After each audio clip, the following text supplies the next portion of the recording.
The first thing that tipped the Foundation off to SCP-087's presence were the reports of numerous unexplained disappearances on campus. There were plenty of rumors about what might be behind them, but field agents suspected that the true source of the vanishing would be something beyond civilian imagination.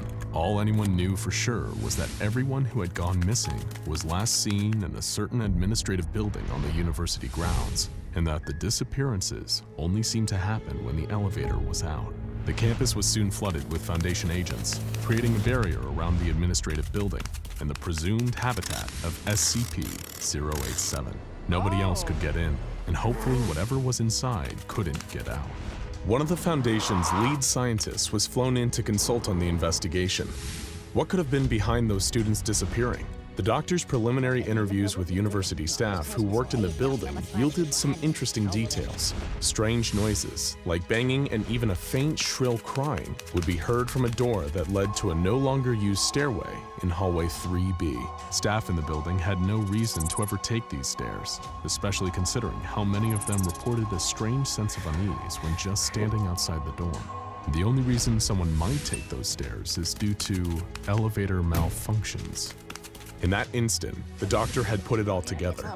The staff they interviewed had their memory wiped with amnestics, special chemicals used by the Foundation with the power to delete human memories. The Foundation only used them for staff or civilians who had confirmed contact with an SCP, and the doctor knew that they had a live one on their hands.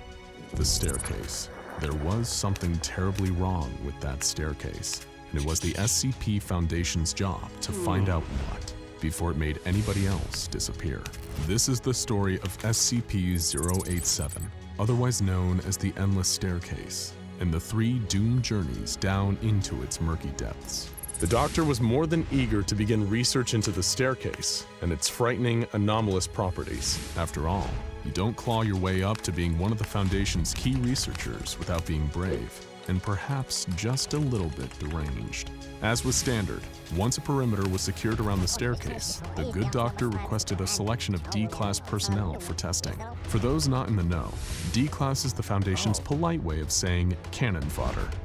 The doctor was sent 3 D-Class prisoners for use in his investigation of SCP-087. The first, D-8432, was, according to official documentation on the incident, a 43-year-old male of average build and appearance and unremarkable psychological background. This man once worked for the Foundation in a more official capacity, but he was given the often deadly demotion to D-Class due to a dangerous mistake handling SCP-682 that led to the deaths of several other agents. Now, it looked like it would be his turn. The doctor explained his mission to him: explore the staircase, gather data, help us find out exactly what we're dealing with here. If you come back alive, there may even be a promotion in it for you. And with that promise, D-8432 was given his loadout, a 75-watt flood lamp with battery power capable of lasting 24 hours, an audio headset, and a handheld camcorder fitted with a transmission stream, and an audio headset that would allow him to communicate with Dr. Bright. D-8432 was then pushed through the door in hallway 3B and out onto the staircase. According to declassified Foundation files describing the staircase, SCP-087 is an unlit platform staircase. Stairs descend on a 38-degree angle for 13 steps before reaching a semicircular platform of approximately 3 meters in diameter. Descent direction rotates 180 degrees at each platform. The design of SCP-087 limits subjects to a visual range of approximately 1.5 flights. But in D-8432's mind, unlit really didn't seem like the right word. He would have chosen all-consuming darkness. Despite carrying a powerful 75-watt lamp, D-8432 was only capable of partially lighting the platform he was standing on, and the illumination only stretched down 9 of the 13 steps to the next platform. When D-8432 observed how little help his lamp was giving him, he was instructed to shine it out of the doorway into hallway 3B. When he did so, the light seemed to shine far further than it ever could in SCP-087. Already, the beginning of the anomalous activity was obvious. Everywhere else, darkness is just the absence of light. In SCP-087, darkness eats light. It was like a tangible black mass that only a certain amount of light could survive, while the rest just wouldn't show. D-8432 swallowed hard over a lump in his throat. The door to hallway 3B was closed behind him, and he was ordered to descend. Surviving to see that promotion was feeling unlikely, but it's not like he had a choice. If he tried to escape SCP-087 before he was permitted, he'd be shot by SCP Foundation field agents on the spot. So he followed the high-ranking doctor's orders and began to descend the steps to the next platform. Nothing about the physical makeup of the staircase itself seemed abnormal. The base and walls were a very plain, dull concrete with a metal handrail. The only thing that seemed unique about it so far was the strange light-bending properties. That was, until he reached the second platform down and he heard it, a soft, echoing cry. A child's cry. It was shrieks of panic, or maybe even pain, echoing up from below. He was asked why he had stopped, and he explained the crying sound he'd been hearing. It sounded like it was coming from far down the stairs, maybe 200 meters below him. He could just make out the words, "Please, help," and "down here," coming from the darkness. But the team outside the stairwell couldn't hear anything, so they asked him to descend further. Another platform down, and they could hear it too, the unmistakable cries of a terrified child. "Please, help," and "down here." D-8432 was ordered to keep going, and only stop if he noticed changes to the visual environment or in the sounds he was hearing. D-8432, knowing his life was on the line, had to keep going, and descended another 20 flights of stairs before stopping to remark that the sounds of the child hadn't gotten any closer. They still sounded just as far away as when he'd first heard them. He was told his observations were noted and pressured to continue. Within half an hour, D-8432 had descended a full 50 floors, with no sign of a bottom in sight. Somehow, the volume of the child's crying had remained consistent throughout, as if it was moving away from D-8432 at the same rate he was descending. At this point, D-8432 reported that he was feeling uneasy. The doctor said that this was understandable, given the circumstances. He'd been watching what little there was to see over a live video feed the entire time, and something about the truly bottomless nature of the staircase and the ever-elusive crying was undeniably eerie. But things were about to really take a turn for the worst. As D-8432 stepped forward towards the next set of stairs, he froze. There was something on the platform below him, barely illuminated by the light of his 75-watt bulb. It was a face, vaguely human in size and shape, but with a few terrifying differences. It had grayish skin and no mouth, nostrils, or pupils. And yet, D-8432 could feel that this thing was making eye contact with him. He couldn't move, trapped in the thing's piercing gaze. In an instant, the face jerked forwards, suddenly only about a foot away from D-432's face, eyes staring into its own. D-8432 screamed and ran, scaling all 50 flights in an astonishing 18 minutes before charging out into hallway 3B. There, he collapsed from the exhaustion and the fear of what he'd just seen. Upon reviewing the footage, the strange face was designated SCP-087-1. Fascinating. It was time for a second experiment. The doctor just had to know more. The second test subject was D-9035, a 28-year-old male with a history of aggravated assaults against women. He was given the same loadout as his predecessors, except this time with an even more powerful 100-watt bulb. He was also given 100 small LED lights that had adhesive backs and a battery life of approximately 3 weeks, with which they intended to permanently illuminate SCP-087. However, despite the extra wattage of his bulb, he still couldn't illuminate beyond the 9th step. SCP-087 wouldn't allow it. Having no ideas of the horrors that lurked below him, he descended on the doctor's orders and began fixing the LEDs to the walls of each platform he passed. The LED always illuminated the landing, but the light couldn't pass the first step on either side. The flights of stairs themselves would remain in perpetual darkness. After the second flight, D-9035 noticed the same crying D-8432 had heard and became uneasy. Just like before, as D-9035 descended, the volume of the crying didn't seem to increase, as if for every step he descended, the source of the crying descended 1, 2, keeping them at a constant 200 meters apart. Still, he was ordered to continue his descent and the placing of LEDs even as his paranoia grew. When he reached the 51st floor, he observed damage to the wall and steps. Sections appeared to have been smashed to rubble by an extreme force. As he descended past the broken step, he only felt his fear, anxiety, and paranoia grow. The doctor made note of the fact that SCP-087 seemed to cause instances of anxiety and terror in its occupants, even before they encountered SCP-087-1. As D-9035 reached Platform 89, a full 350 meters under the initial platform, he stopped dead in his tracks and saw something staring up at him from the platform below. That same terrible gray face with those dead white eyes. He was encouraged to stay calm and try to get better footage of the face, but it charged for him, and D-9035 ran for his life. He ascended the staircase at a staggering pace, even passing out from exhaustion and remaining motionless for 14 minutes halfway. When D-9035 finally gathered the strength to get up, he scrambled back to hallway 3B and fell into a state of catatonia. He remains unresponsive to all external stimuli to this day, just staring off into the distance with a haunted expression, almost like he's still there in the hallway. The doctor wanted to conduct one more test before he ordered SCP-087 shut off from the world forever, and it was the most terrifying of all. The final subject was D-9884, a 23-year-old woman with a history of depression and use of excessive force. The doctor had hoped that D-9884 would travel the deepest yet, and so he gave her the additional supplies of a backpack containing 3.75 liters of water, 15 nutrient bars, and 1 thermal blanket. As far as the Foundation was concerned, she was in this for the long haul, but none of them had any idea quite how right they were. When D-9884 entered SCP-087, all the lights from the previous expedition had disappeared. Still, she was ordered to go deeper. She heard the crying of the mysterious child, if it was even a child at all, and again she was ordered to go deeper. At the 496th landing, even as D-9884 seemed to slip into a state of mortal terror, once again she was ordered to go even deeper.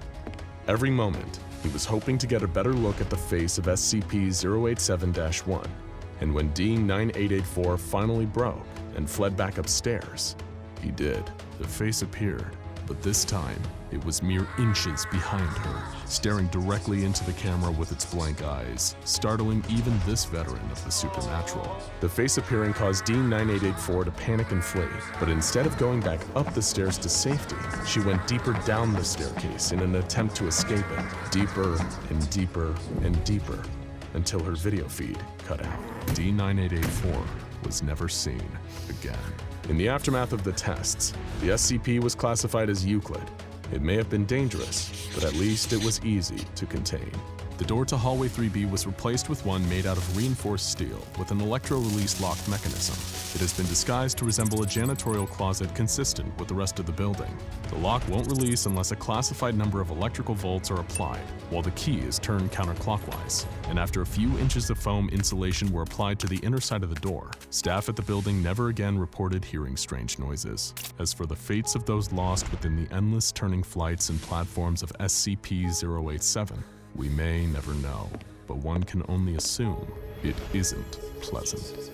SCP Foundation agents stationed at Area 37 had intercepted chatter from a normally closed communication system in a nearby city. To anyone else, the calls that the Foundation were eavesdropping would seem innocent, even boring. But the Foundation immediately recognized the coded language being used. They were listening to communications between underground cells of the Serpent's Hand, a dangerous paramilitary organization that stands in opposition to everything the Foundation is trying to do. Once deciphered, the Serpent's Hand messages revealed plans for killing Foundation personnel, breaking into containment sites, and releasing anomalous creatures and objects into the world. Pretty standard stuff for the Foundation's least favorite anomaly-loving insurgents, but they kept using one code that even the Foundation didn't have any intel on. They kept asking about the condition of the Sisters. Fate has a funny way of sneaking up on you though, and in time, they would know more about the powerful, sadistic, reality-warping beings known as the Sisters than they could have possibly imagined. But what they would eventually learn was not the kind of data that anyone would ever want to have. After intercepting clear lines of communication from a local Serpent's Hand cell, Triangulating the location of their compound was child's play, and mobile task forces were dispatched from Area 37 with orders to neutralize the potential threat before they could mount an attack on a facility. Just when the Serpent's hands least expected it, they had heavily armed Foundation soldiers kicking down their doors, crashing through windows and rappelling down from the ceiling. As expected, the Serpent's hand put up a fight, but thanks to their superior training and the element of surprise, the Foundation's mobile task forces came out on top. They were able to capture 15 members of the group for interrogation, as well as a collection of anomalous objects being stored by the group.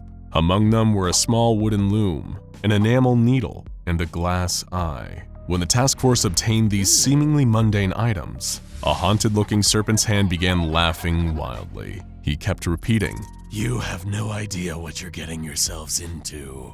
Nobody knew just how right this man was. Not yet, anyway. Congratulating themselves on a job well done, the mobile task forces hauled their captives and the new anomalous items back to Area 37, a heavily isolated Foundation site that specializes in the early containment of anomalous objects for initial observation and study. The objects hadn't displayed any anomalous properties in transit. Maybe the Serpent's hand was lying, and these weren't dangerous items at all, or it was actually just a pile of junk. Either way, they were sent to a Foundation researcher on site to conduct preliminary tests. The loom, the needle, and the glass eye were laid out across the table for observation, when suddenly, the attending researcher felt a dark presence looming behind him. He turned, with sweat beading on his brow, and saw 3 humanoid translucent figures floating in the air behind him. They would soon become known as SCP-1765 1, 2, and 3. The researcher could feel the power emanating from these silhouettes. Reality seemed to bend and shimmer around them, the way heat distorts the air into a mirage. He could tell right away that they were powerful reality warpers. Even in their brief time communicating with the researcher, 1, 2, and 3 displayed both intelligence and unique personalities. 1 was clearly the ringleader, displaying an articulate command of language. 2 displayed a more mischievous side, speaking with a Cockney accent, and had a tendency towards creepy giggling. 3 was the least communicative of them all, preferring to speak in short, simple sentences, often consisting of just single words. Though, of course, actions speak far louder than words, and it didn't take long for the sisters to define themselves with their actions. 1 told the scared and confused researcher that they'd been observing the SCP Foundation for quite some time, and that they deeply admired the Foundation's adherence to the scientific method. Of course, the researcher wasn't so much flattered by the sisters' statement as they were afraid for their life. They tried to call security for backup, but found that their tongue was withering and turning into a shriveled, blackened husk in their mouth. The sisters didn't like to be interrupted. As the tongueless researchers slowly collapsed in front of them, the sisters explained the purpose of their visit. They wished to assist the Foundation in their quest for knowledge, and as such, they would conduct a number of experiments on their behalf. They would then happily share the resulting data with the Foundation to compare notes. 1 expressed optimism, saying that she believed they were about to embark on a beautiful scientific relationship. The reality couldn't be further from the truth. The sisters began their work, moving rapidly around the facility, bending and twisting reality wherever they went. They circled Area 37, making it separate from the rest of the world it inhabited. Area 37 no longer belonged to planet Earth. It belonged to the sisters. It was their private experimentation lab, filled with live and unwilling guinea pigs. The Foundation attempted to retake the facility by force, sending in Mobile Task Force Iota-6, also known as the Canvas Cats, into the belly of the beast, but they never returned. In addition to changing the fabric of reality itself, they also altered the physical structure of Area 37 to better serve their experimental designs. It was divided into 4 sections, marked A, B, C, and D, each with their own unique purpose. Section A, which had formerly been Area 37's storekeeping, mess hall, and dormitories, had been the least affected by the sisters' attacks on reality.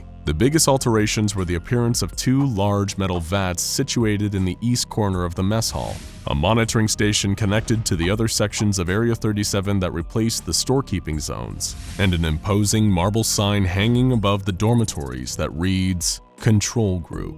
a quick refresher from science class. The control group in an experiment is the group that isn't subjected to the experimental effects the others are, so they can be used as a benchmark to measure against. The same was true here. The prisoners in the control group were the safest of all, but they were forced to do something almost as bad. They had to watch the horrors playing across the rest of the facility. One of the sisters would occasionally return to this section to oversee the feeding of the control subjects, and to encourage them to take part in the observation of their unlucky peers. Section B, which had formerly been Area 37's outer grounds and sports facilities, had been transformed into the center of a localized spatial temporal abnormality. In layman's terms, this meant that its size, climate, atmospheric conditions, pressure, and temporal flow were all subject to constant changes based on the whims of Sister Number 1, who oversaw all the experiments performed in Section B. For those unfortunate enough to be trapped in Sector B, SCP-17651 was their god. But she didn't subject them to her whims randomly. No. In her own words, the purpose of Section B was to delve into the effects of repetitive action performed under unusual conditions on the human psyche. For example, one experiment was set up to test the physical and mental fortitude of a researcher, a field agent, and a sanitation worker. The trio were confined in a sports center and ordered to measure the length of every single pipe and the angle at which each connected to others with nothing more than a wrench, a ruler, a brown paper pad, and a ballpoint pen.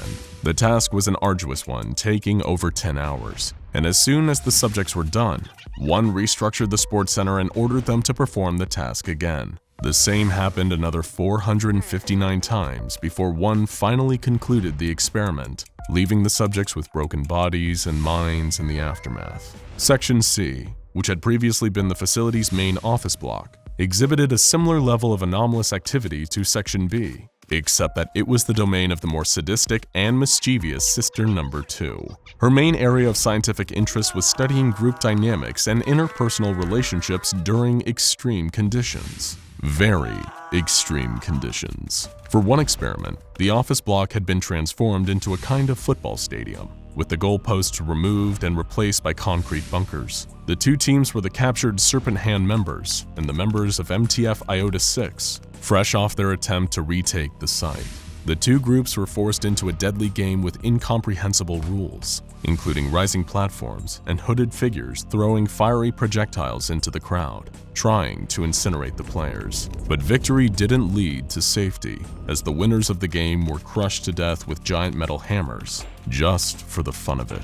Two didn't even try to pretend that this act had a valid scientific justification. Section D, which had once been the facility's high-risk containment area, was now the strangest and most mysterious section of all. Under the charge of the equally peculiar and enigmatic Sister Number 3, this area appeared physically unchanged from its state prior to the arrival of the Sisters. Temporally, however, Section D was the most warped of them all. It existed in a kind of temporal bubble, outside of the rest of our reality's timeline, giving 3 a frightening amount of control over all that went on in her domain outside of time. There she was performing the most strange and incomprehensible experiment of all. The subject was the former site director at Area 37. He was brought to a table and asked to choose between 2 different flavors of ice cream that were presented to him. Sounds simple enough. So then why is this the worst of all? Because the site director is caught in a time loop. He's been choosing between various flavors of ice cream for over 10,000 hours, and he doesn't even seem to know. 3's only comment on the matter? Delicious. All attempts to liberate the unfortunate inhabitants of Area 37 have failed miserably. The Sisters don't appear to operate on any form of logic or empathy, and thus cannot be reasoned with. With talks having failed and Mobile Task Force Iota 6's attempt to retake the site ending in disaster, the only solution left was to create a guarded perimeter around the area, using technology like the Scranton Reality Anchor to fight back against any potential escape by the Sisters. The Sisters are potentially so dangerous that if they ever truly set their minds to leaving, it's considered acceptable to detonate the facility's on-site nuclear warhead in hopes of finally putting a stop to them. In the meantime, the Foundation has built giant external servers for processing the vast quantities of research data the Sisters are constantly sending from their horrifying experiments. Sadly for the inhabitants of Area 37, their grim fate continues to this day. The experiments never stop, and the subjects of said experiments seem to be condemned to the eternal torment of SCP-1765. In a way, their unwilling sacrifice protects us all, because if ever the Sisters were interested in performing experiments on a larger sample size, well, all we can do is hope we end up in the control group. Every neighborhood has a house like it. You can probably picture it, that old decrepit building on the very end of the street. It was there when you moved in, and it'll still be there when you move out. All sorts of salacious rumors spread about houses like this. It's a drug lab. It's a hideout for fugitives. It's haunted. But these are all just stories, right? Some of these houses contain real nightmares, though. Nightmares like SCP-136. There's a grain of truth in every story, and even lies can reveal certain facts about their tellers. That's why the SCP Foundation takes reports of so-called neighborhood haunted houses seriously, and performs regular checks on such buildings to see if any of them are actually the real deal.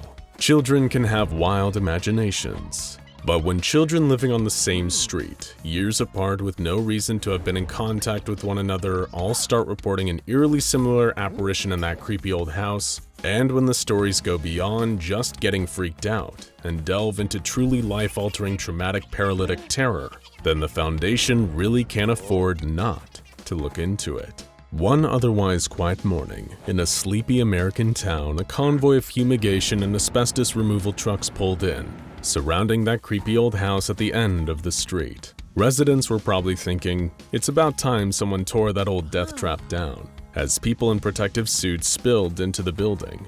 These were, of course, Foundation field agents who would perform a routine sweep around every room and fully catalog the place. It looked like a pretty typical abandoned house. Peeling wallpaper, dusty rotten furniture, all the trash and rubble that seems to appear in the absence of human life. The full sweep took little more than an hour, but towards the end of the observation period, Agent Sims, a field agent posted in the former child's bedroom, began acting strangely. He posed a question over the team's shared radio frequency. "Hey, can anyone else hear that laughter?" Confused, the other people on the team responded that no, they could not hear any laughter. A few other agents came to check on the room, but they didn't hear any laughter in there either. Even though Agent Sims appeared visibly uncomfortable, there was no identifiable source for this discomfort. The other agents left him so they could continue investigating the rest of the house. Other than one agent's fraying nerves, there didn't appear to actually be anything anomalous about the house. Then Agent Sims screamed and jumped out of the second-story window of the house, sailing down towards the ground and fracturing his spine on impact. What could have made him do that? We're talking about an SCP Foundation field agent here, a highly trained individual handpicked by the Foundation to observe and track terrifying and potentially deadly anomalies out in the field. What could he possibly have seen in that decrepit old house that would lead him to believe leaping to his death was a preferable alternative to facing it? This was a question that the Foundation absolutely had to get an answer to. They intensified their search on the child's bedroom as the body of Agent Sims was carted away. That's when they found the object that they would later deem as SCP-136-1, a little rag doll made of old cloth. The kind of thing you could easily imagine getting carted around by some ragamuffin child at the turn of the last century. This was the only object of interest in the entire room, so it was tagged, bagged, and taken back to the nearest Foundation containment facility for further testing.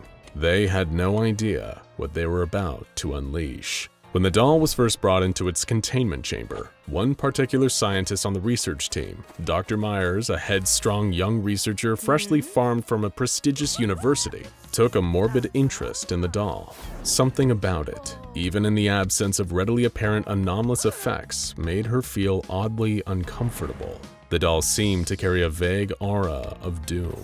Was this what made Agent Sims act the way he had? Or was this only the beginning? a D-Class was brought in for the first wave of testing.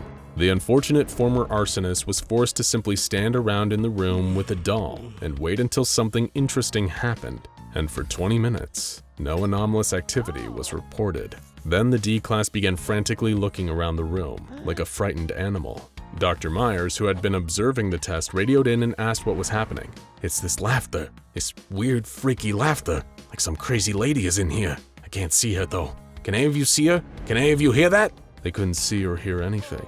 According to all of their monitors, it was just a lonely D-Class standing around in an otherwise empty room with nothing but a ragdoll. 5 minutes after the D-Class reported hearing the eerie laughter, he collapsed to the ground, shrieking like a maniac and crawling away from something he could not see. He was emitting the desperate screams of a man who truly believed something was about to take his life, but nothing was there. He backed into the corner of the room, gibbering incoherently and scratching desperately at the wall until his fingernails were ripping off, leaving bloody traces behind. In the end, a pair of guards entered the chamber and had to drag him out. The D-Class had urinated in fear and seemed to have temporarily lost the use of his legs from sheer panic. He was out of commission for several hours afterwards, breaking into on and off screaming fits whenever someone approached him. Upon reviewing the footage of the experiment, Dr. Myers noticed something strange. The moment that the D-Class had begun screaming, the doll had disappeared from the room. It only rematerialized in its previous position when the D-Class was finally dragged from the room. Eventually, the D-Class became lucid enough to be properly interviewed about his experience. He said that after first hearing the laughter, a sense of overpowering dread had begun building within him. 5 minutes later, that was when the entity, later dubbed SCP-136-2, first appeared. The vision that appeared to him could generously be described as human, but it was a little too tall to really qualify. The monster appeared to be female, but like a freakish Carnival House of Mirrors exaggeration of what one thinks of being female. Long, flowing hair, large breasts, and a Barbie doll thin waist. She looked like the nightmarish doodle of a hormonal teen boy come to life, with a face twisted into a rictus grin somewhere between arousal and agony, showing way too many teeth. The creature was nude and posed provocatively, but it was anything but appealing. The D-Class reported that just seeing it was the most frightening experience of his life. And then, it started moving. It was slowly floating through the air towards him like a vengeful ghost, that painful smile getting wider as it drew closer to him. The D-Class could only describe the whole experience as feeling like death itself was coming towards him. When the creature was finally looming over him as he cowered in the corner, it opened its tooth-lined jaws and let out a long, piercing shriek before disappearing. In the following weeks, the D-Class was kept for testing. He experienced severe night terrors every single night afterwards, all of them related to SCP-136. Further tests looked into the doll itself, but there didn't seem to be anything anomalous about its construction. It appeared to be made from the kind of plain, non-anomalous materials you'd expect from any doll of this variety, though occasionally, the exact materials would change, even between observers. In addition to the most common cloth variety, witnesses have reported the doll being made of clay, wood, and metal, with 10% viewing the doll as male, with the rest all agreeing that the doll is female. The Foundation conducted a battery of tests on the doll, just to make sure that the results were largely consistent across all subjects. Over 25 subjects were tested on SCP-136, all reporting roughly the same results. Laughter after 20 minutes of observation, a few minutes of silence, and then, according to subject testimonials, the appearance of the same grinning, naked apparition, inducing a state of truly primal terror in its victims. Interestingly, not all of the subjects were D-Classes. Some were volunteering scientists who were aware of the potential effects, but let their morbid curiosity get the better of them, thinking they would be prepared to face whatever terrifying vision would manifest from the doll. But in every case, they were reduced to the same screaming, traumatized wrecks. But when a Foundation researcher named Dr. Simon, the 25th subject of the SCP-136 experiments, volunteered for testing, things took an even more horrifying turn. During the testing period, Dr. Simon had the unusual experience of not actually seeing the SCP-136-2 entity. After being told how terrifying it was by coworkers, he was a little disappointed that he didn't get to share their fears. Later that day, he went to get himself a warm cup of coffee from the site's employee break room. His coworkers became concerned when his coffee mug dropped to the ground and shattered, as Dr. Simon pointed into a nearby empty hallway and began screaming. He claimed that he could see her floating down the hallway towards him, her face twisted into that menacing grin. As none of the other scientists could see what Simon was seeing, they surrounded him and attempted to calm him, assuming that he was perhaps the victim of some kind of sudden psychotic break. But minutes later, every scientist in the break room collapsed and fell unconscious. Not long after, they all began to wake up, except Dr. Simon. He had fallen into a coma and died while still on life support 3 days later. It was the first report of SCP-136 causing a death since Agent Sims' unfortunate fall. Dr. Myers immediately requested that SCP-136 be reclassified from Euclid to Keter class, so more resources could be allotted for its containment. Administration denied any changes to the containment procedures of SCP-136, frustrating Dr. Myers. But little did she know that it was because Site Administration had ulterior motives for SCP-136. No matter who they were, whether they were the hardened killers of D-Class, the trained soldiers of the Foundation Field Agent Corps, or jaded scientists who had seen any number of horrors each week as part of their normal jobs, SCP-136 had the unique ability to reduce its victims to terrifying wrecks. In a move that feels decidedly more in line with the Chaos Insurgency, Site Administration had started using SCP-136 to assist in enhanced interrogation with detained people of interest. Even the toughest nuts to crack soon became very talkative after the appearance of SCP-136-2 traumatized them for life. Essentially, the administrators were making a kind of deal with the devil, allowing SCP-136 more free reign, in exchange for them gathering valuable intel from these victims. But as always, the problem with making deals with the devil is that the devil is always going to collect his due in the end. Dr. Myers' warnings would continue to fall upon deaf ears though, even as the creature's powers seemed to grow. Tests on D-Class continued, with the entity traumatizing a whole group at once during one of these experiments. However, when Dr. Myers herself, along with a few agents, entered the testing chamber to drag out their twitching bodies, they all fell unconscious. When Dr. Myers woke back up, 3 of the D-Classes had fallen into comas like Dr. Simon, and died shortly after. Dr. Myers pleaded with the administration to terminate the doll, but her requests were denied. It was proving to be too valuable in its various interrogations, and besides, nobody was sure if the doll could even be terminated. Whenever it was damaged, it simply disappeared and reappeared within a 1-meter radius. The only thing that hadn't been tried was full vaporization, which Dr. Myers' superiors refused to sign off on. SCP-136 was here to stay.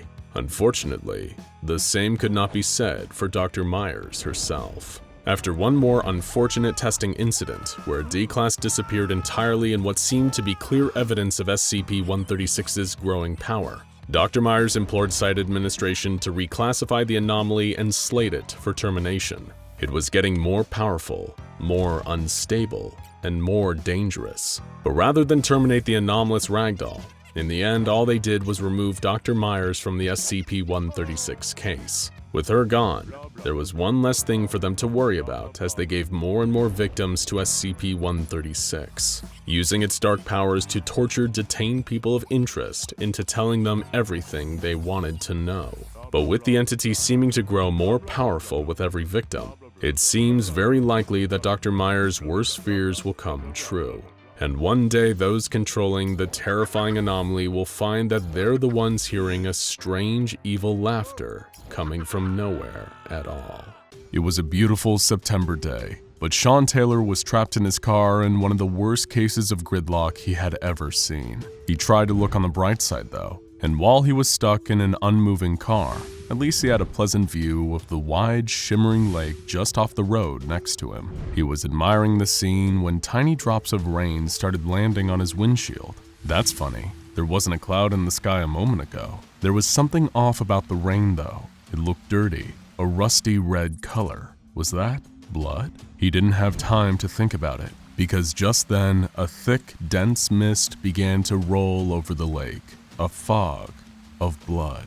Just off the side of the road, he could see a huge silhouette rising out of the water. Is that an old submarine? What Sean didn't know was that he was about to have an encounter with SCP-1861, also known as the HMS Wintersheimer, a ghostly submarine with strange and terrifying effects. Sean and the other drivers stuck in traffic that day were far from the first people to have a dangerous brush with this legendary vessel. According to SCP Foundation records, the HMS Wintersheimer has been appearing since as early as 1916. The first recorded incident occurred in the British seaside town of Innsmouth-on-Sea. You won't find this town on any maps or in the history books, and you're about to find out why. The 500 population of the town, which had already reduced by the wartime draft into the currently raging Great World War, awoke to red skies on February 6, 1916. Citizens left their homes to investigate, only to find their entire town had been enveloped in a thick red mist. The swelling crimson clouds up ahead began to rain, showering the town in a hail of viscous red goop. Anyone unlucky enough to taste it would say that this strange rain was a dreadful mix of salt and copper. This was because, as the Foundation would later determine, the rain and fog was a disgusting combination of salt water, human blood, and human cerebrospinal fluid. But the real threat was rising just beyond the beach. Technically speaking, the HMS Wintersheimer vessel is designated as SCP-1861-A. It appears to be a World War I era British B-class submarine, designed by Vickers for the Royal Navy in 1904. By 1916, this particular type of boat was already on its way to being obsolete, and were largely deployed in Malta, far from the active fronts. So one of these vessels appearing on an otherwise unremarkable stretch of English coastline should have been a clue that something was terribly wrong. But the poor residents of Innsmouth-on-Sea didn't know the half of it. Soon, figures in what appeared to be archaic diving gear began emerging from the Wintersheimer and made their way into the township. They seemed terrified, running up to and frantically screaming at any local they could find. "Please listen to me. Something terrible is about to happen here. We need you to come with us or you're all going to die. You must believe us." The locals were frightened by what they heard. They'd been listening to news reports of the Great War unfolding across the globe for 2 years now. Had it finally come to them? They pictured shells raining down from the sky, decimating their defenseless little town in a rain of fire. The Navy must have been brought in to save them before the German bombardment began. While some took more convincing than others, the men in diving suits, known as SCP-1861-B, eventually managed to persuade the entire town to join them and lead the townspeople down to the water. One by one, they were all boarded onto the submarine, hundreds of them. Many couldn't believe their eyes as they watched scores of people disappear in front of them into the dark bowels of the Wintersheimer. Where were they all going? How would they all fit in there? But it was too late for any of them to back out now. The vessel submerged once more, and everyone was gone. The entire population of Innsmouth-on-Sea had disappeared in a rain of fog and blood, never to be seen again. The Foundation wiped all records of the town from existence and delivered appropriate amnestic treatment to anyone who still mentioned or remembered Innsmouth-on-Sea. The fate of those who board the HMS Wintersheimer is always the same: vanish from the face of the earth, explained away by the Foundation as accidental death by extreme weather event. There have been hundreds of documented sightings of SCP-1861, and the anomalous weather event can occur near any body of water wide enough to accommodate SCP-1861-A's comms tower and topmost platform. Depth does not seem to be any hindrance of the submarine appearing, and it can even manifest in water that's just a few inches deep. As Sean and the other unfortunate victims of the rush hour traffic were being showered in thick red droplets from above, a crimson mist rolled in between the cars. Sean had heard of so-called freak weather events before, like raining frogs and fish, but this was something different, and it frightened him. He could see now that the silhouette rising from the lake really was an old submarine, and he watched as a legion of mysterious figures disembarked from the vessel and began spilling onto the road. The men in ancient-looking diving suits walked among the cars, and one of them approached Sean's car. He began tapping frantically on the window and Sean could tell he was yelling something. Sean was scared and more, but more than anything else, he was confused. Against his better judgment, he rolled down the window just a crack to hear what the man was saying. His British accented voice muted by the diving suit, the man frantically told him, "Sir, please listen to me. I'm Lieutenant Samuel Ramsey of the HMS Wintersheimer. We're evacuating the area. Please, you've got to come with me. We're in danger out here." HMS? Sean thought. Isn't that what they call British ships? What was a British submarine doing in the middle of a lake in the United States? Through his windshield, Sean could already see other men in diving suits leading people from the cars out towards the submarine. Something had to be going on here, something big. Lieutenant Ramsey was still banging away at the glass of Sean's window, becoming increasingly agitated. "Sir, if you won't comply with my orders, I'm within my rights to take you by force for your own safety." Sean could feel the fear setting in, but he didn't know what else to do. He turned off the car and took off his seatbelt. He was just about to open the door when there was a tap on the passenger side window of his car. It was a soldier in what looked to be advanced tactical gear. There were several soldiers directing cars to drive on the shoulder to get around the mess of stopped automobiles. Sean looked to his left, and the man in the diving suit was gone. The soldier tapped again, and Sean didn't need to be told twice. He followed his directions and drove around the traffic jam and out of the mist. A half-mile down the road, Sean was stopped by another group of soldiers and given an amnestic. He drove away, never knowing how close he had come to vanishing in the bowels of SCP-1861-A. Sean was lucky that one of the SCP Foundation's mobile task forces had taken over the situation, but they were too late to help those who had already complied with SCP-1861-B's orders and boarded the Wintersheimer. The task force made it their business to save whoever they could, but that wasn't their only directive. The Foundation had recorded a huge number of SCP-1861 instances since 1916, and now they were finally going to figure out what was going on inside. The Foundation had already discovered that those taken onto the Wintersheimer don't simply disappear.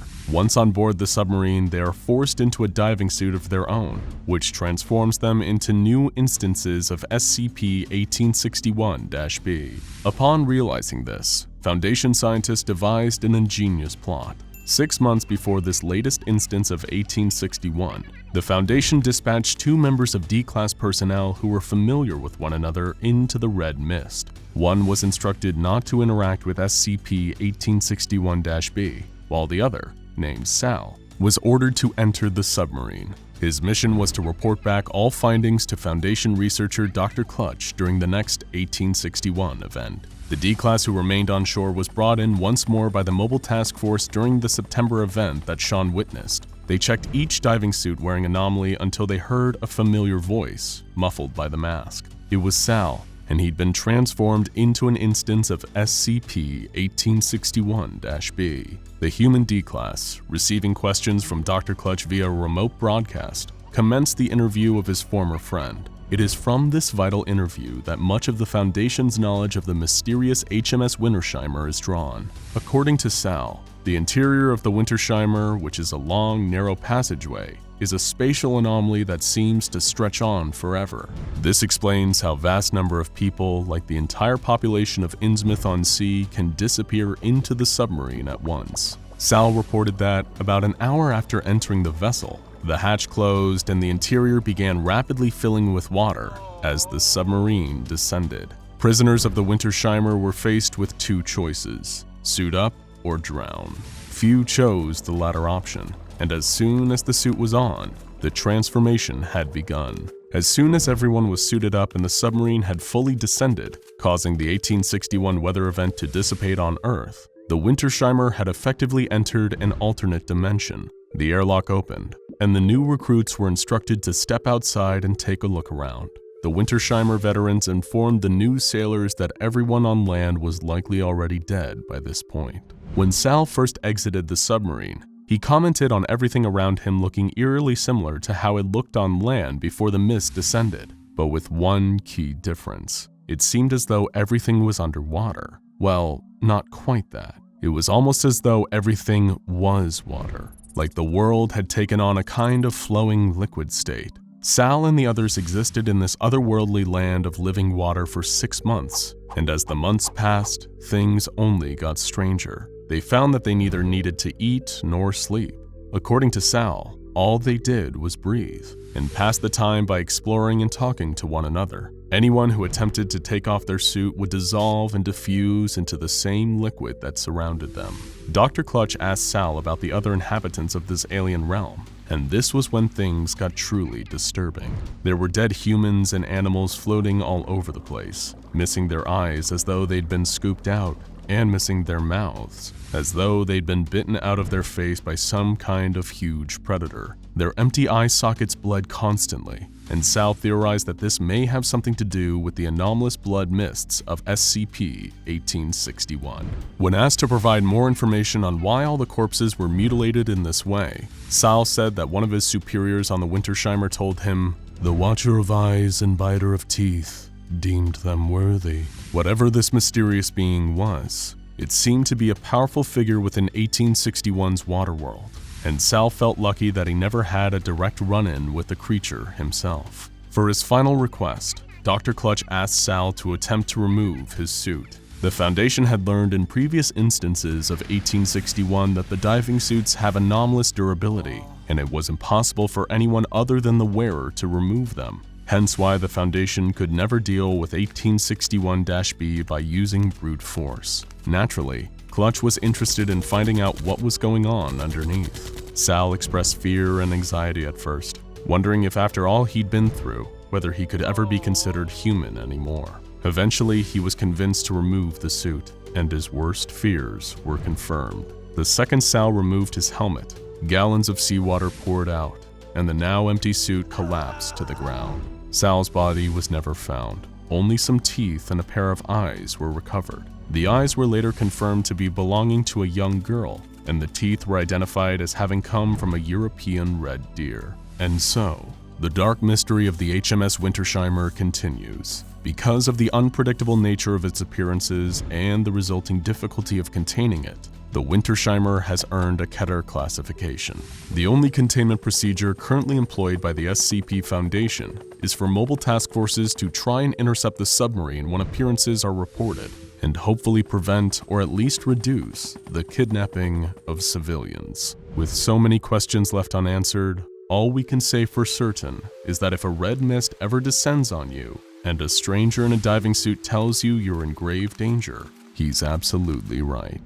It's 3 a.m. and the facility is quiet. Office workers and administrators roam the halls. Security officers stand at their posts, clad in advanced tactical armor and carrying standard-issue M4 carbines. 3 Foundation employees sit at flickering monitors watching a live feed of footage from the containment cell of the infamous SCP-106, or as it's referred to by all staff, the Old Man. No Foundation personnel are permitted to travel within 60 feet of the cell for security reasons, and nobody is permitted to physically interact with the anomaly without the approval of 2/3 of O5 Command. The observer's eyes itch and sting from hours of unending blue light exposure, but they can't look away. The Old Man is crafty. He might have the insatiable bloodlust of a hungry great white shark, but he's not mindless. He's a calculating predator, more sadistic than the worst human serial killer, and he's always searching for the next opportunity. According to the Foundation records, he's been active since at least World War II, and it's estimated that he has hundreds if not thousands of victims to his name, and many of those made simple but extremely foolish mistakes of underestimating him. After all, it only takes a few seconds of inattentiveness and the briefest moment of distraction to give him the window he needs. To do what, you ask?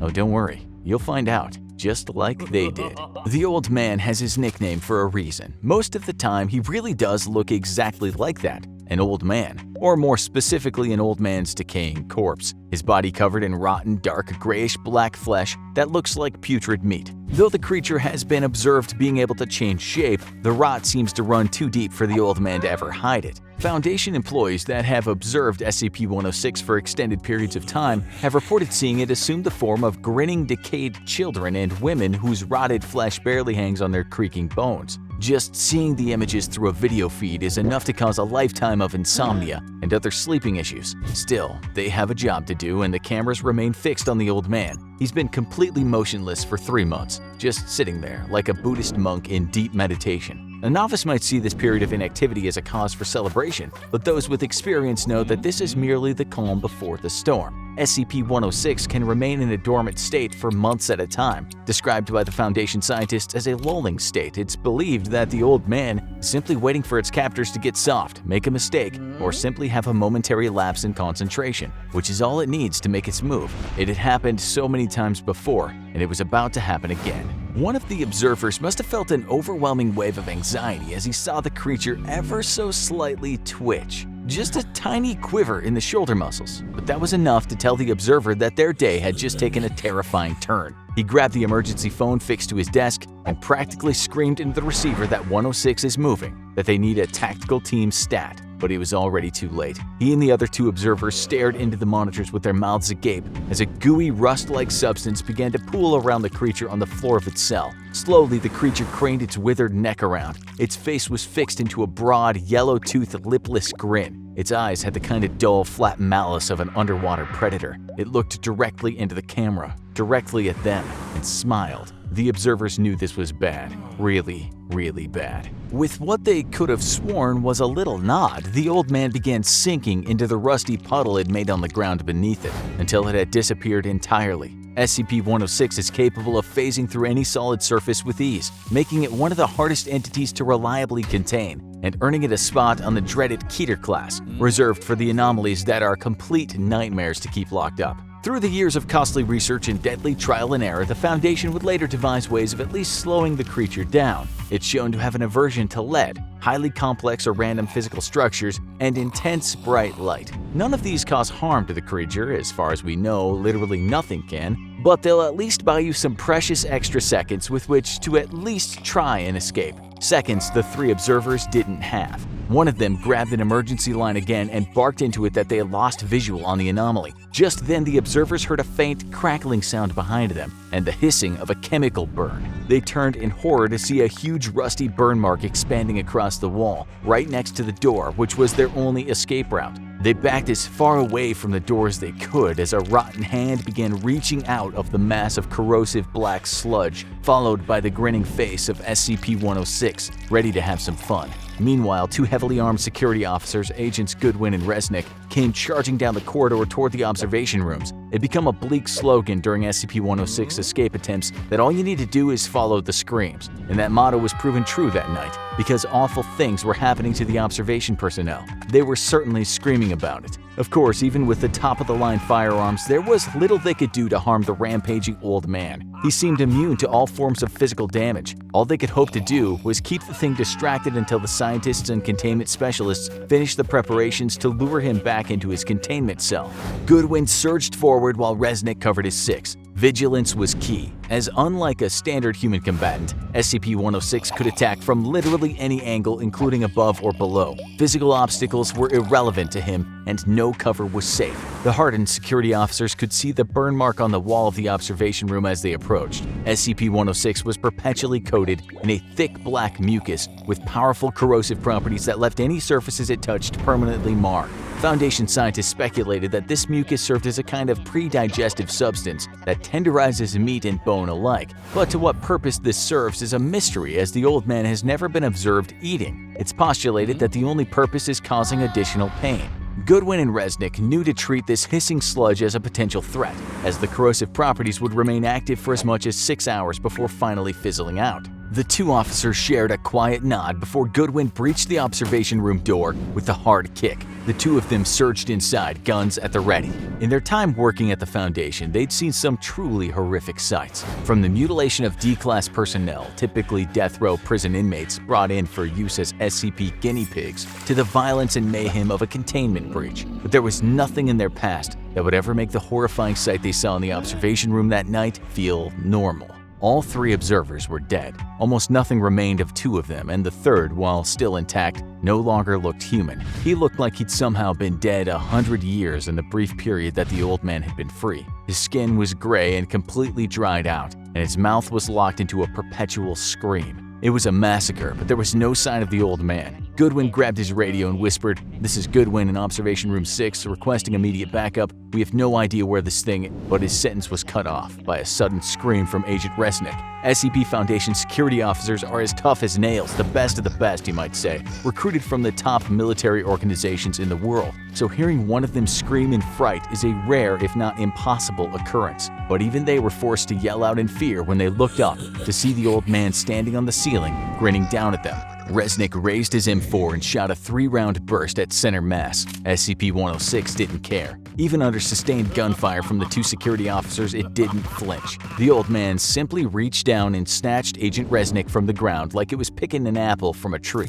The old man held Resnick in one hand and pounded its other rotten fist into the agent's body, breaking all of his bones. Resnick screamed for his partner to help him, but there was no time. Before Goodwin could do anything, SCP-106 began receding back into another slimy burn mark on the wall. Only this time, he was taking his screaming victim with him. Agent Resnick gave one more horrified scream before he was pulled backward into the inky darkness, leaving the room silent except for the burning hiss of the corrosive goo left behind. You might think this would be the end of it, but no. For poor Agent Resnick, the worst was yet to come. He was being dragged into what the SCP Foundation scientists refer to as the Old Man's Pocket Dimension, a miniature layer of reality within our own where the malicious SCP is essentially a cruel, all-powerful god. According to witness reports extracted from victims who were taken to this little nightmare realm, the dimension resembles a series of twisting, endless corridors where the old man stalks and tortures his captured victims to the breaking point, manipulating space and time to his own sadistic ends. On rare occasions, the SCP will even release its victims just for the joy of hunting, capturing, and torturing them all over again.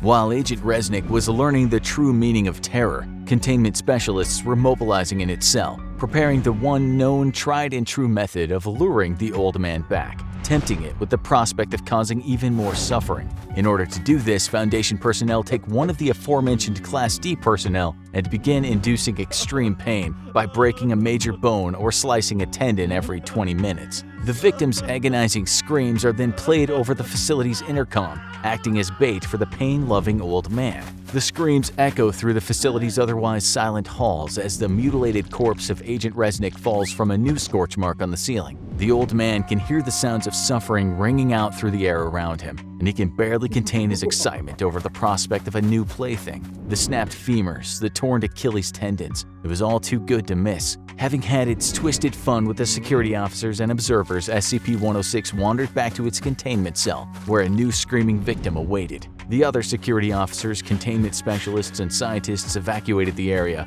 leaving the old man alone with his prey. While the unfortunate Class D was left to his fate, the rest of the staff commenced cleanup procedures, which mainly involve wiping the brown and black mucus from the walls. It would probably be at least another month before anything like this happened again, and new personnel would be transferred over to the facility to replace the fallen. All in all, just another night at the SCP Foundation. Imagine this. It's summer vacation and you're a kid. You and your friends are playing in the woods near your neighborhood, just like you've been doing most days during the break from school. One day you spot a treehouse. It's not that high off the ground, and it's very simply built, from leaves, grass, and scraps of wood. You and your friends are curious, so you decide to check it out. Upon investigation, you find a kid in there. He says his name is Billy, and this is his treehouse. You don't recognize him from school, but you figure he just must be new in town. He asks if he can join your group, and wanting to be nice to the new kid, you tell him, okay. You spend the rest of the day playing with him, games like hide and seek, tag, and Red Rover, until it's time for everyone to go home for dinner. Strangely, Billy doesn't seem to leave. He just stays in his treehouse. For the rest of the week, playing with Billy in his treehouse become a regular fixture of your daily routine. But oddly enough, he never comes to hang out at any of your houses, and you never seem to see him anywhere else but in the woods. One day, however, he decides to invite one of your friends, Amy, to hang out with him at the treehouse alone. You think nothing of it, but after that point, you never see Billy again. It's a couple of weeks before you and your friends see Amy again, and when you do, she appears off somehow. She seems to be spending a lot of time in that treehouse. Billy has disappeared, but you and Amy and the rest of the kids keep meeting up to play together in the woods. One day, Amy pulls you aside. She wants you to come meet with her tomorrow at the Treehouse, alone. This is typically how an SCP-974 infestation begins, with a mysterious new kid inviting a group of friends to hang out in this crudely made treehouse. But as you might have guessed, this kid isn't a kid. He's SCP-974. A carnivorous monster that only looks like a human child. It can live on small woodland animals, but its preferred prey is kids between the ages of 6 and 12, taking the phrase "you are what you eat" to the next level. The entity will install itself in an area with a sufficient amount of trees, in proximity to a decent population of children.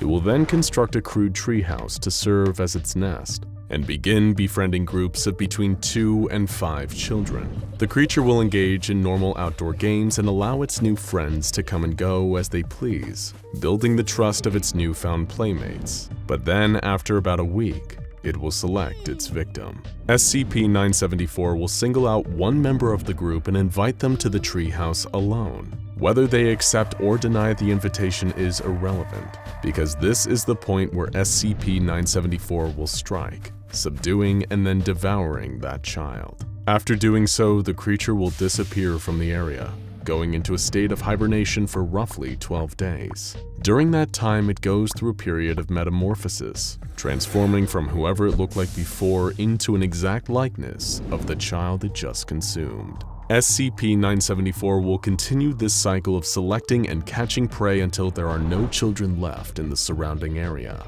While it's initially friendly to children, SCP-974 has an intense fear of any older human beings. The mere presence of a person older than 13 is enough to trigger the creature's fight-or-flight response, and it will run away if it sees any adults coming. When running isn't an option, SCP-974 will resort to violence to defend itself. Despite its looks, SCP-974 is much stronger, faster, and more resistant to damage than a child, and it has been known to completely rip adults apart in situations where it felt threatened and cornered. SCP-974 does not appear to be affected by bullets or striking weapons, and the only reliable way to put down an instance seems to be with fire. When infestations are discovered in the wild, the normal SCP Foundation protocol is to attempt to capture the creature, but if deadly force is required, agents will set fire to the creature's nest and a portion of the surrounding area until it has been confirmed dead, before covering up the destruction as the result of a regular forest fire. The SCP Foundation was able to capture one instance of SCP-974 and place it in containment, hoping that having one in captivity would provide insight into the creature's origins. It was placed in a lightly wooded enclosure at Zoological Reserve Site-16, where it immediately started constructing multiple treehouse nests from the plant life it found. Initially, the containment of SCP-974 involved offering the creature live human prey. Once every 3 months, a group of 4 children would be brought in accordance with Protocol 12. The children would be given room and board in on-site barracks, and encouraged to explore the enclosure and play with SCP-974. If 974 had not selected a victim within 5 days, the group of children would be sent away and a new group would be introduced. This system worked for a few years, but as you might expect, the Ethics Committee had a problem with the practice of offering up live children to a deadly anomaly. Now, as of January 1st, 2015, the team at Zoological Reserve Site-16 are no longer able to evoke Protocol 12 in order to acquire children. Attempts to use another SCP, SCP-1680, a collection of clones of a missing 8-year-old boy, failed, as SCP-974 refused to eat them. The procedures then changed to only allow small animals to be introduced into the enclosure as prey. While it might seem like this was a good idea that would stop SCP-974 from killing any more children, like a lot of seemingly good changes to containment procedures in the Foundation, this well-intentioned move would ultimately have deadly consequences. SCP-974 at first seemed to behave normally despite being denied its favorite food. But then, on August 16, 2015, while on their weekly sweep of the enclosure, patrol teams found that 974 had destroyed all of the tree houses it had built in its time in containment. The SCP itself was also nowhere to be found. There was something new in the enclosure though, a small oval of disturbed soil. A geological team was called in, and through ground-penetrating radar, it was found that there was a humanoid figure buried there, curled up in a fetal position. This couldn't be SCP-974, could it? The figure was much too long and thin to be anything resembling a human child, but it had to be SCP-974. It was the only living thing in the enclosure. The scientists were intrigued, and they theorized that the SCP might have entered a new life stage. Further scans were conducted over the next 10 days. During that time, the creature never moved from its position, though it did continue to grow. It seemed like it was absorbing nutrients from the surrounding soil. The team decided to exhume the creature to examine it. When they dug it up, they found that SCP-974 had stretched out, now measuring 220 centimeters in length and weighing just 37.4 kilograms. It had no features or orifices of any kind anywhere on its body, and its now pale white skin was covered in some kind of sticky mucus that, when examined, was found to contain a previously undiscovered enzyme. The creature was alive, but barely. It wasn't breathing, and its heartbeat was extremely slow, almost to the point of being undetectable. SCP-974 was examined for an additional 4 weeks, after which it died and was sent for dissection. Some of the scientists and researchers at Zoological Site 16 were disappointed to hear about 974's death. As vicious and feral as the creature was, they developed a certain fondness for it and its many tree houses. Luckily, it wouldn't be too much longer until a new specimen was obtained. On October 16, 2016, a group of no less than 7 instances of SCP-974 were discovered near a major American city. The containment team was forced to kill 6 of the anomalies in the attempts to capture them, but 1 instance survived and was taken to Zoological Site 16. As was mandated, the area was burned and Foundation counterintelligence disseminated a cover story about a forest fire caused by an improperly extinguished campfire. The new SCP-974 was, like the original one, placed in the enclosure and denied human prey. Also like the first one, this 974 buried itself after being denied its preferred meals for several months. The decision was made to leave the SCP underground longer than the first instance, to see what it might become if this developmental stage wasn't interrupted. On January 25, 2017, the creature finally dug itself free from the earth. Now designated SCP-974-A, it was far more aggressive than any instance of 974 had ever been before. As soon as it was free from the dirt, it made a beeline straight for the nearest monitoring station. It ripped the roof off and tore the 6 team members stationed there to shreds in just 90 seconds. When the response team arrived 15 minutes later, only 12% of the human remains were able to be recovered. But, strangely enough, it at first seemed like one of the team had been spared. Georgia Stone, one of the monitoring team, was severely injured, but apparently in a stable condition. Disoriented, she approached the response team, begging for assistance and urging them to take her out of the enclosure, but the team was skeptical. They knew that SCP-974 could become an exact copy of any child it consumed, so it followed that the fully grown SCP-974-A might be able to copy adults. They asked Georgia questions in order to confirm her identity, but she was unable to answer them. Having been found out, SCP-974, still mimicking Georgia, attacked the response team. They'd been armed with flamethrowers, but unfortunately, on top of its resistance to damage, the adult form of 974 didn't seem to be afraid of, or harmed by, fire. The team was at a loss for how to kill this thing, or even subdue it long enough to get out safely. SCP-974-A was tearing through the members of the team like they were made out of paper.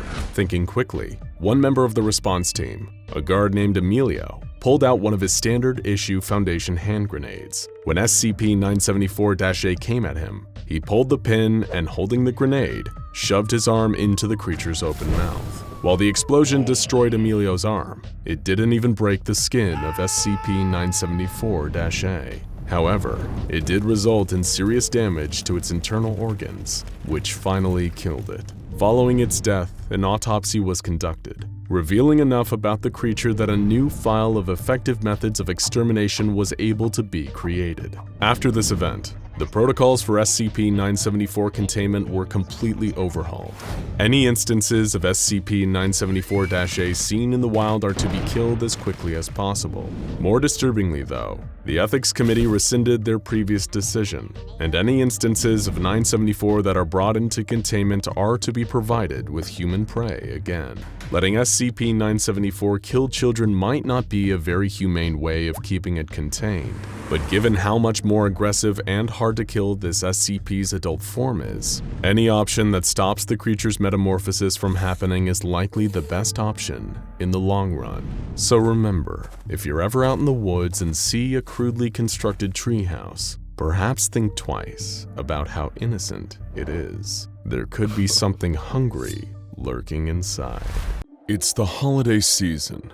Outside it's cold and there's snow blanketing the ground, but inside you're warm and gathered around the light of a roaring fireplace and a glowing Christmas tree. This is what Christmas is all about: warmth, joy, and togetherness. But just because you're comfortable doesn't mean you're safe. You were so busy opening presents and stuffing yourself at dinner that you didn't notice the face pressed up against the window. That long, gaunt face with the staring eyes, the wide mouth full of yellow teeth, and the scraggly white beard. You don't know it yet, but within a few days, you'll be dead. You might be able to avert this horrible fate if you knew what exactly you were dealing with. SCP-4666, also known as the Yule Man, a Keter-class Christmas monster so violent, sadistic, and terrifying, he makes Krampus look like Jolly Saint Nick. And this year, just like every other, he's planning on being very, very naughty. The SCP Foundation began cataloging the Yule Man in 1974 after a string of violent and eerily similar home invasions during the holiday season. But they have reason to believe that this entity has been around for a whole lot longer. Over 2,000 years, in fact. Stories that describe what look to be Yule Man massacres date back as far as the 1st century BC in Scandinavia, and there have been reports of similar clusters of events happening around the same time every year since. This monster is prolific, and may have one of the highest body counts of any creature under observation by the Foundation. The Yule Man's trail of destruction became clearer in the 18th century, as accounts of the carnage it leaves became more detailed. Later still, authorities even managed to find physical evidence like the Yule Man's fingerprints, which are similar to human fingerprints but display a distinct double whorl pattern not seen in human fingerprints. Much about the anomalous nature of the Yule Man is still unknown though, and the Foundation has yet to discover an effective way to contain it. Their only hope is intercepting it before it can get its long, gnarled fingers on its intended prey. Maybe you're feeling worried, or that you're being watched. You have good reason to be afraid, because during his yearly active period, the 12 days between December 21st and January 2nd, he's always searching for prey. Nowhere is safe, because while it was initially believed that he only appeared to those who live north of 40 degrees latitude, it's now believed that much like Santa Claus, the Yule Man operates worldwide. Anyone could be in his sights right now, blissfully unaware of the nightmare coming down the tracks towards them. Thankfully, the SCP Foundation, through analysis of these attacks, which are known as Weihnacht events, they've been able to find certain patterns. But first, what does the creature known as the Yule Man even look like? Much like SCP-096, the Yule Man is a long and lanky humanoid, standing about 2 meters tall, who resembles an emaciated human of European descent, and never wears any clothes or other coverings despite the frigid temperatures he operates in. You might be sad if you're spending Christmas alone, but it at least guarantees you safety from the Yule Man, as he only appears at the homes of families with a child under the age of 8 present. He also seems to favor isolated and rural locations, and Weihnacht events only occur when there's a healthy covering of snow on the ground during the event, hence the name, which means White Night in English. It's also vital that you recognize the 3 distinct stages of a Weihnacht event too, or you won't be seeing much of the new year. The first stage occurs during the space of a week. Children in the home might start to seem worried or afraid, They might tell you that they see something strange in the distance, the figure of a man they don't recognize, standing just far enough away that you can't fully make him out, except that he's really tall. Of course, you probably won't see anything, and your instinct will be to tell them there's nothing to be afraid of. Even when they tell you, through tears, that there's a man pressing his face up against their bedroom window at night. But they are right to be afraid, and you should be too. Already at this point, your only hope is to try and spread the word as soon as possible. Report the incident to the local police, write about it on Facebook, tweet about it, whatever it takes. The SCP Foundation has operatives trawling the internet and monitoring police reports constantly during this period, especially for reports of mysterious men in the snow watching homes from a distance. Getting the Foundation's attention is your best hope of stopping this thing. And if you don't, next comes Stage 2, taking place between nights 8 and 11 of the active period. No longer will the Yule Man just be lurking on the periphery. Now he's getting closer. You'll start to hear strange noises in your attic or on the roof. Noises that sound almost like footsteps. That's crazy, you think. It's probably just an animal. But then the smell starts. An awful rotten stench that fills the house. But no matter how hard you look, you can't find the source. Finally, on the last night of December, you'll tell yourself that you'll take this matter to the police. But of course, it's already too late. The Yule Man is here for the 12th night. The Weihnacht is finally upon you. At this point, one of two scenarios will happen. In the first, you and your entire family will be tortured and murdered, except the youngest child, who the Yule Man will kidnap. The SCP Foundation keeps files on a number of notable instances of this kind of Weihnacht, and the details are truly gruesome. Reports of incidents have involved crucifixion, the removal of tongues, burning, dismemberment, post-mortem bite marks, and decapitation. In all instances, though, the entire family was killed except the youngest child, who simply disappeared. The Yule Man is a merciless and sadistic beast. You're now probably wondering, if that's the first of two Weihnacht possibilities, what's the second? In the second, if you're tremendously lucky, you and your family will survive. But that doesn't mean you won't face a grisly experience. In this scenario, which occurs during about 15% of Weihnacht events, you'll hear footsteps throughout the night, but thankfully you wake up alive. And when you do so, there are gifts waiting for you. The problem is, all these gifts are made out of human body parts. For example, in 1976 in Canada, one family received the gift of a ball made from a severed human head wrapped in skin. In Kazakhstan in 1903, a family received a flute made from a hollowed-out human femur. And in the Netherlands in 2003, a family received a wooden hairbrush covered in human teeth ranging from 400 years old to a mere few days. These gruesome gifts are referred to as SCP-4666-A, and it was one of these gifts that gave us the best insight yet available into the true nature of the Yule Man. Several gifts were dropped off at a family's residence in Hoonah, Alaska in 2018, but most notably among them was the horrific SCP-4666-A-0960, a life-size doll made from a human body with its eyes removed and mouth sewn shut. Worst of all, though, was that the girl was still alive. The family who received this twisted gift was given ammi sticks by the Foundation, and the living doll was taken for medical treatment. Before succumbing to her extensive injuries, the girl was able to deliver some insights into what exactly happened to the children who were abducted during Weihnacht events. The children taken by the Yule Man are forced into a large sack that seems much bigger on the inside than it appears as he makes his rounds, traveling from house to house, murdering and kidnapping. His victims are taken to a kind of underground grotto and workshop filled with bones, like a twisted Santa's workshop, where they're forced to make toys out of the bodies of their fellow victims. During this time, the Yule Man will continue to torture and torment his victims. He'll even take some of them away to cook and eat whenever he feels like it. When asked how she was turned into this human doll, the girl told Foundation personnel that her fellow victims were forced to turn her into this by the Yule Man when she became too weak to continue making toys herself. Her chilling last words were, "When you can't make the toys, you become the toys." So if strange things happen to you and your family between the 21st of December and the 1st of January, don't ignore it. After all, you never know who's watching. But if it is the Yule Man's grinning face pressed up against your window, it may already be too late. Happy holidays. Stop me if you've heard this one before. A young man was driving home from work late one rainy night when he spotted a woman in a white dress and a red sweater walking along the shoulder of the road.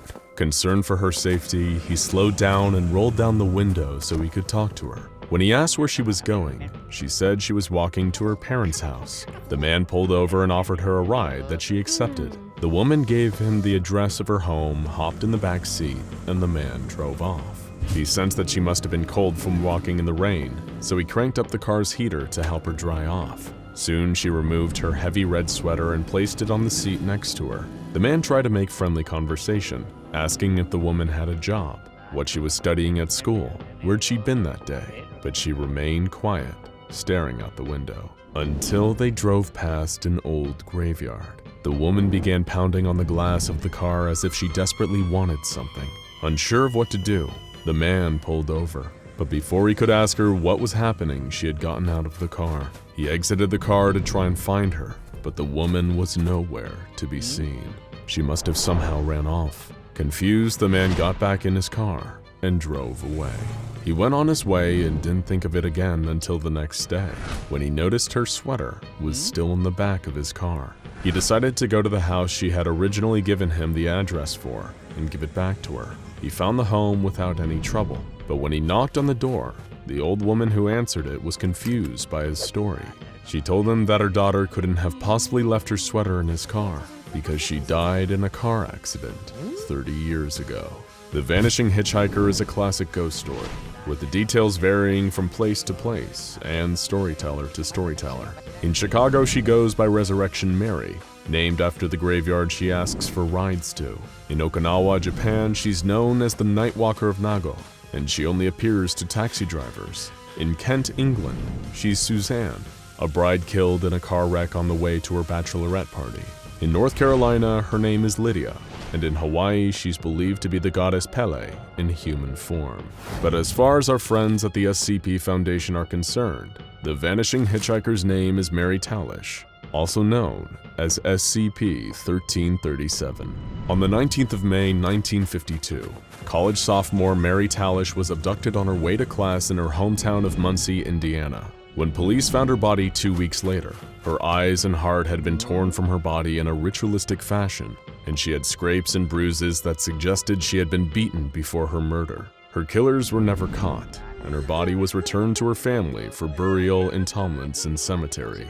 Starting on the 19th of June that same year, someone matching Mary's description, a Caucasian woman with blonde hair standing 150 centimeters tall and wearing a red sweater, was spotted trying to flag down passing vehicles along Mayflower Road. Since then, every month on the 19th, Mary has been sighted along that stretch of road, and every month the same scenario plays out. Mary gives anyone who picks her up directions to her parents' house. Then on the way, she instructs the driver to stop at the graveyard where she was buried. She vanishes from the car, leaving her sweater. The driver of the car tries to return the sweater to her parents' house, only to be told that Mary Talish was dead. When the SCP Foundation was made aware of Mary Talish's pattern of haunting in the late 50s, they set up a system where agents would patrol Mayflower Road at hourly intervals with the intention of picking Mary up. Agents were sent on their own, in non-Foundation cars, and instructed to stick to the accepted script of the Vanishing Hitchhiker legend, without attempting to engage Mary in further conversation.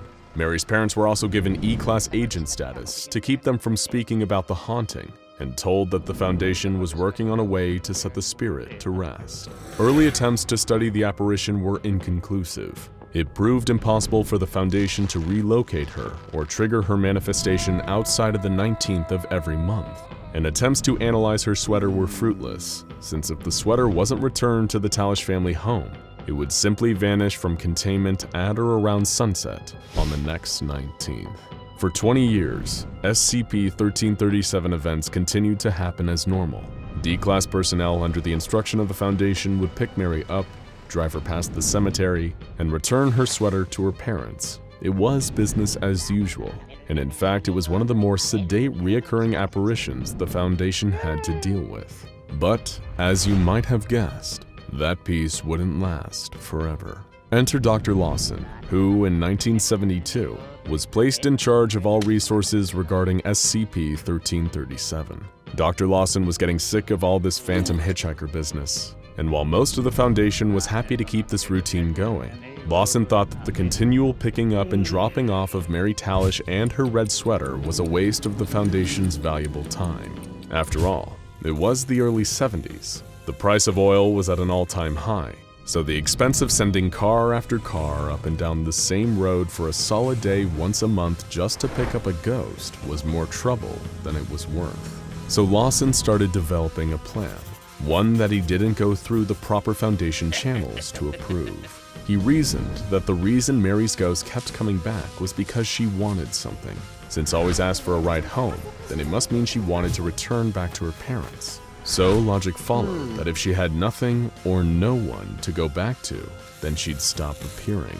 On the 18th of June 1973, Lawson went ahead with his plan without his superior's knowledge and ordered the execution of Mary Talish's parents, as well as the immediate demolition of their family home.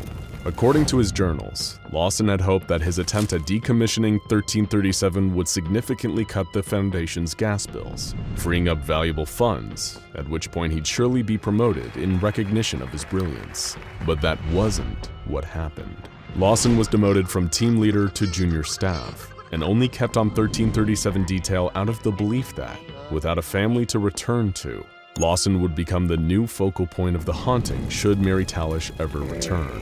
Though Lawson's actions weren't at all above board, even by SCP Foundation standards, they did seem to have worked.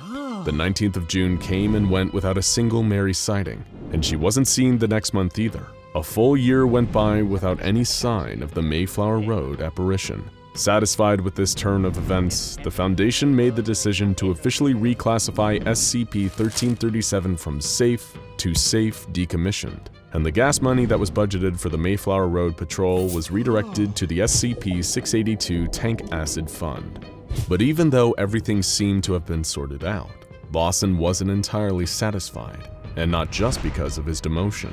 Whether it was intuition or merely guilt-induced paranoia is unclear, but he suspected that Mary was still out there somewhere. At first he thought that she might show up on the anniversary of her parents' deaths, but then that date came and went, as did 8 more anniversaries after it. Finally, on the 19th of June 1983, Lawson decided he had to see for himself. Fitted with recording equipment, he drove alone, in a non-Foundation standard car, down that lonely stretch of road, where so many before him had stopped to pick up that mysterious blonde woman with the red sweater. He had to prove to himself that she wouldn't show up, that he had really and truly gotten rid of her for good. It was about 5 o'clock in the evening when he reached Mayflower Road. At first, he didn't experience anything strange. He scanned the roadside, looking for the phantom hitchhiker walking along it, but there was nobody there. Dr. Lawson breathed a sigh of relief. He may have orchestrated the deaths of 2 innocent people, but at least it hadn't been for nothing. He turned on the recorder he brought with him and logged that nothing had happened. SCP-1337 had been permanently neutralized.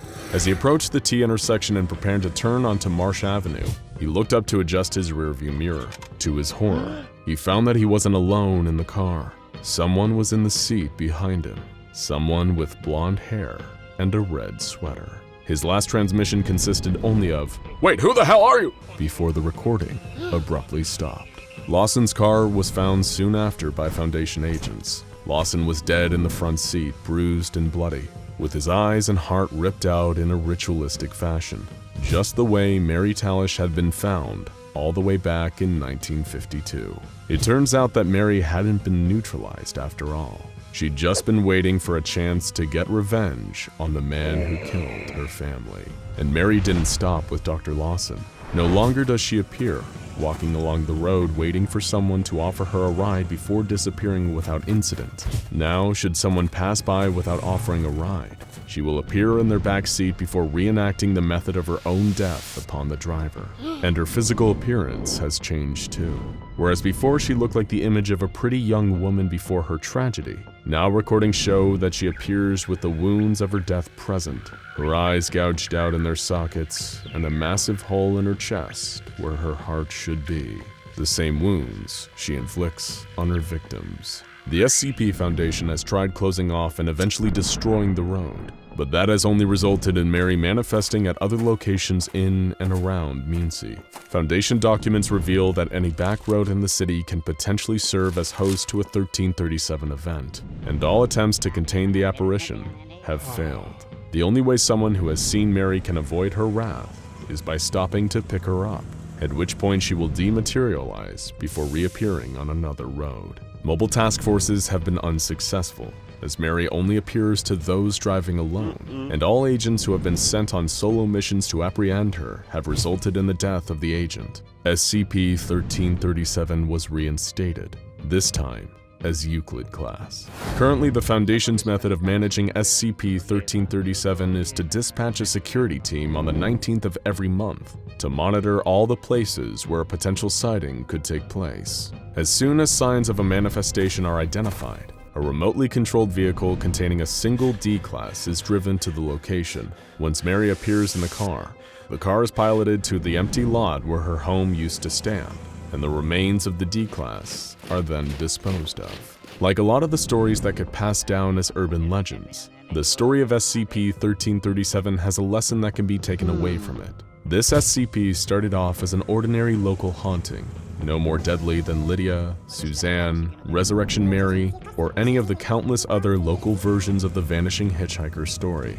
But thanks to one rogue Foundation doctor and his desire to rush what he thought would be an efficient solution, the spirit not only became harder to control, but also much more violent and bloodthirsty than anyone was prepared to deal with. So if there's anything we can learn here, it's that no matter if you're a student, an office worker, or a researcher with the SCP Foundation, think twice about cutting corners. It might save you a little bit of time and money in the short term, but in the long term, the results could be fatal.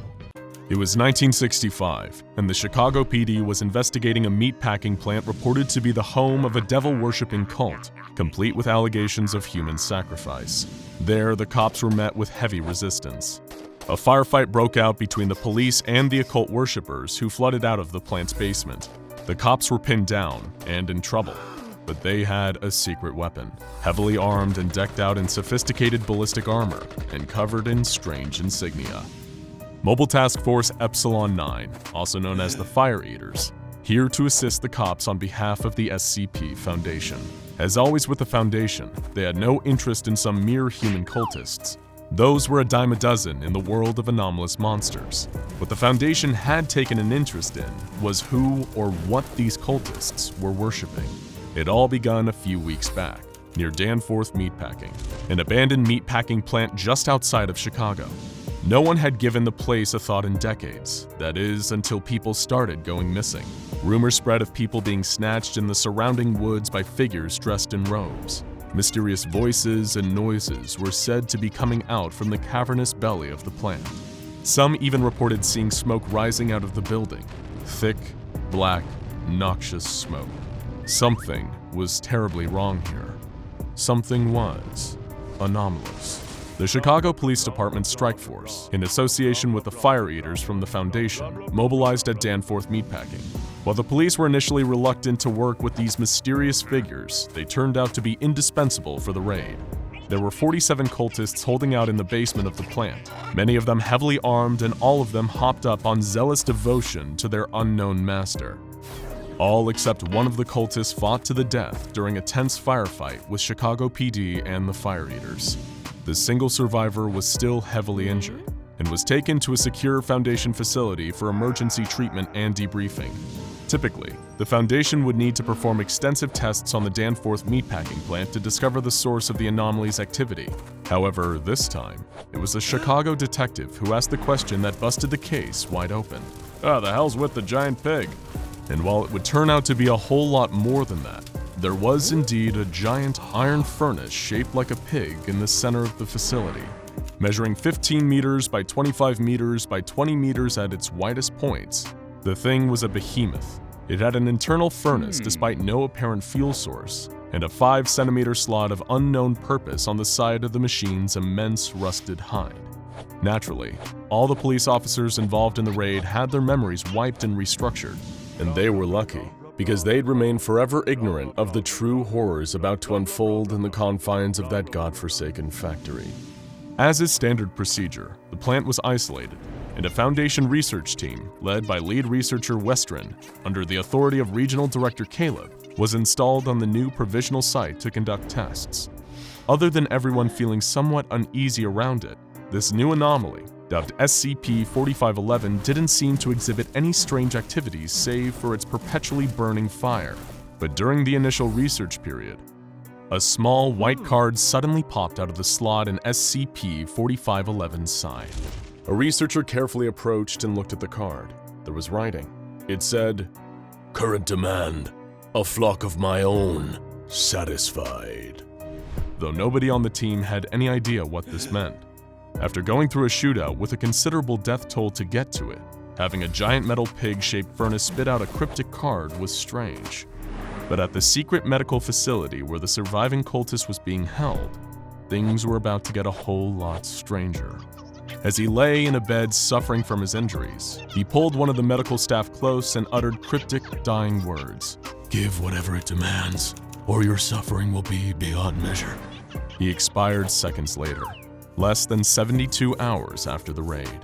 Back at the meatpacking plant, at the exact same time, another white card was produced by the machine, reading, "Current demand, the metal teeth that endlessly churn. Period. 1 week." Perhaps this entity was a little more intelligent than they thought. A number of researchers on the team, invigorated by this new development, were eager to press forward with experiments. Lead researcher Westren, however, did not share their enthusiasm. Something about this entire situation felt like a grim omen to him. This entity had a plan far beyond their understanding, and on some deep animal level, he knew that helping this thing see its plans through would lead to disastrous results. On this first gut impulse, he denied the request for further experiments, but Regional Director Caleb had other ideas. Caleb overruled Westren's command, and the experiments began shortly after. The entity, jokingly nicknamed the Swine God by researchers, had made its demand. The metal teeth that endlessly churn. But what could that mean? It wasn't long before the entity began to produce more cards, each with their own strange and esoteric demands. However, on some instinctual level, the researchers at the site understood the demands perfectly.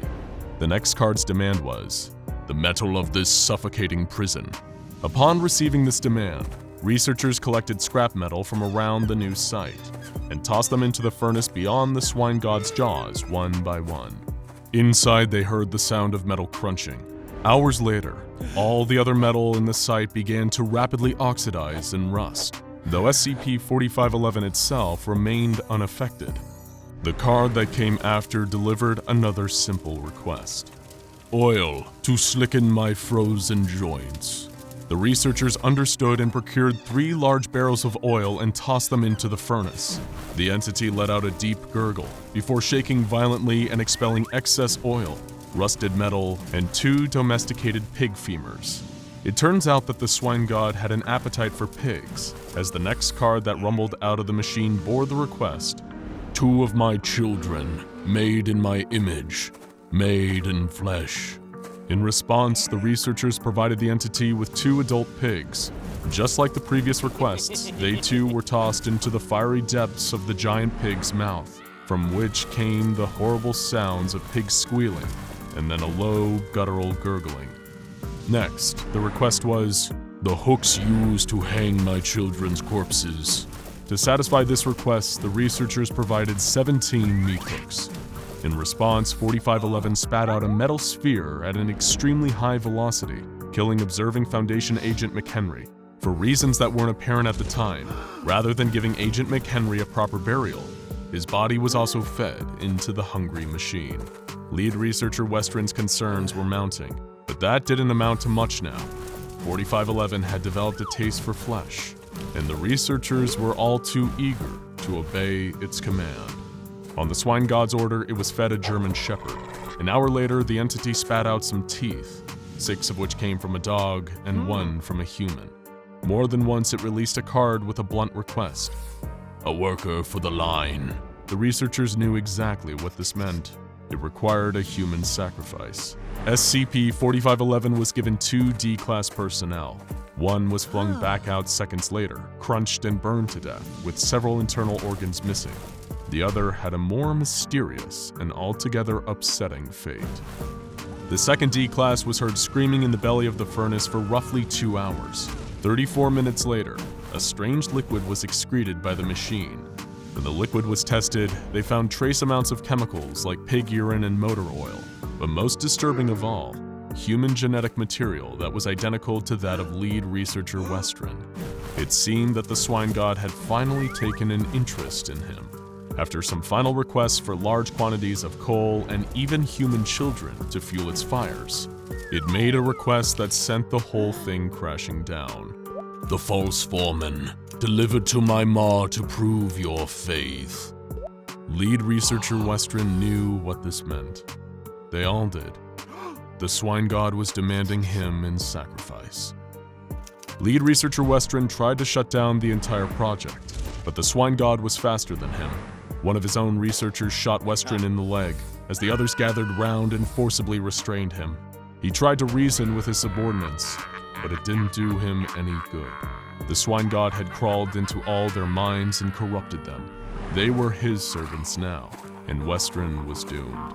Despite his protests, the servants forced him into the mouth of SCP-4511, and after a little over 4 minutes of screaming, Westron was devoured just like all the other sacrifices. Upon receiving news of the horrors unfolding in the Danforth meatpacking plant, Regional Director Caleb declared the security of the site compromised and sent in Mobile Task Force Epsilon 11, aka the Nine-Tailed Fox. The 4 elite MTF soldiers were given the simple instruction to figure out exactly what had happened and to eliminate any potentially compromised Foundation staff members who'd fallen under the swine god's power. When the team arrived, they realized just how far gone the whole place was. Almost everyone was dead, having been sacrificed to the machine, and the ones that were left were completely insane. They attacked the task force, shouting in their madness about how no matter what the Foundation does to them, it would be nothing compared to what it would do. It had them all under its rusty iron foot.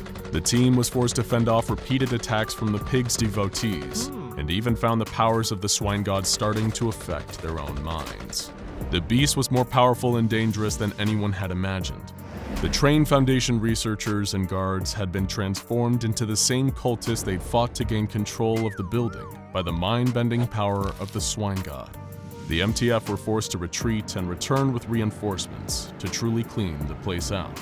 Once a slaughterhouse, always a slaughterhouse.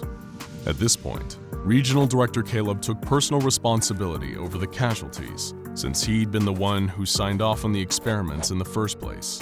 He gave up his Regional Director rank and deemed himself the new lead researcher on the 4511 case. Now that he fully understood the scope and danger of the entity they were dealing with, he wanted to lead the charge in discovering more about the anomaly and hopefully someday negating its deadly effects. This may sound like a happy ending, in spite of all the violence, bloodshed, and human sacrifice that brought us here. But beware of the premature celebration. Despite investigation, the swine god retained no evidence of the objects, animals, and people it consumed and burned. Perhaps it burnt them down to their very atoms, if those even still existed. What we do know is that not long after lead researcher Caleb and his subordinates installed themselves into the facility, SCP-4511 produced one more little white card. It read, "Current demand, a flock of my own, satisfied." And if we've learned anything today, it's that the swine god gets whatever it demands. A brutal truth that lead researcher Caleb is likely to understand much sooner than he thought.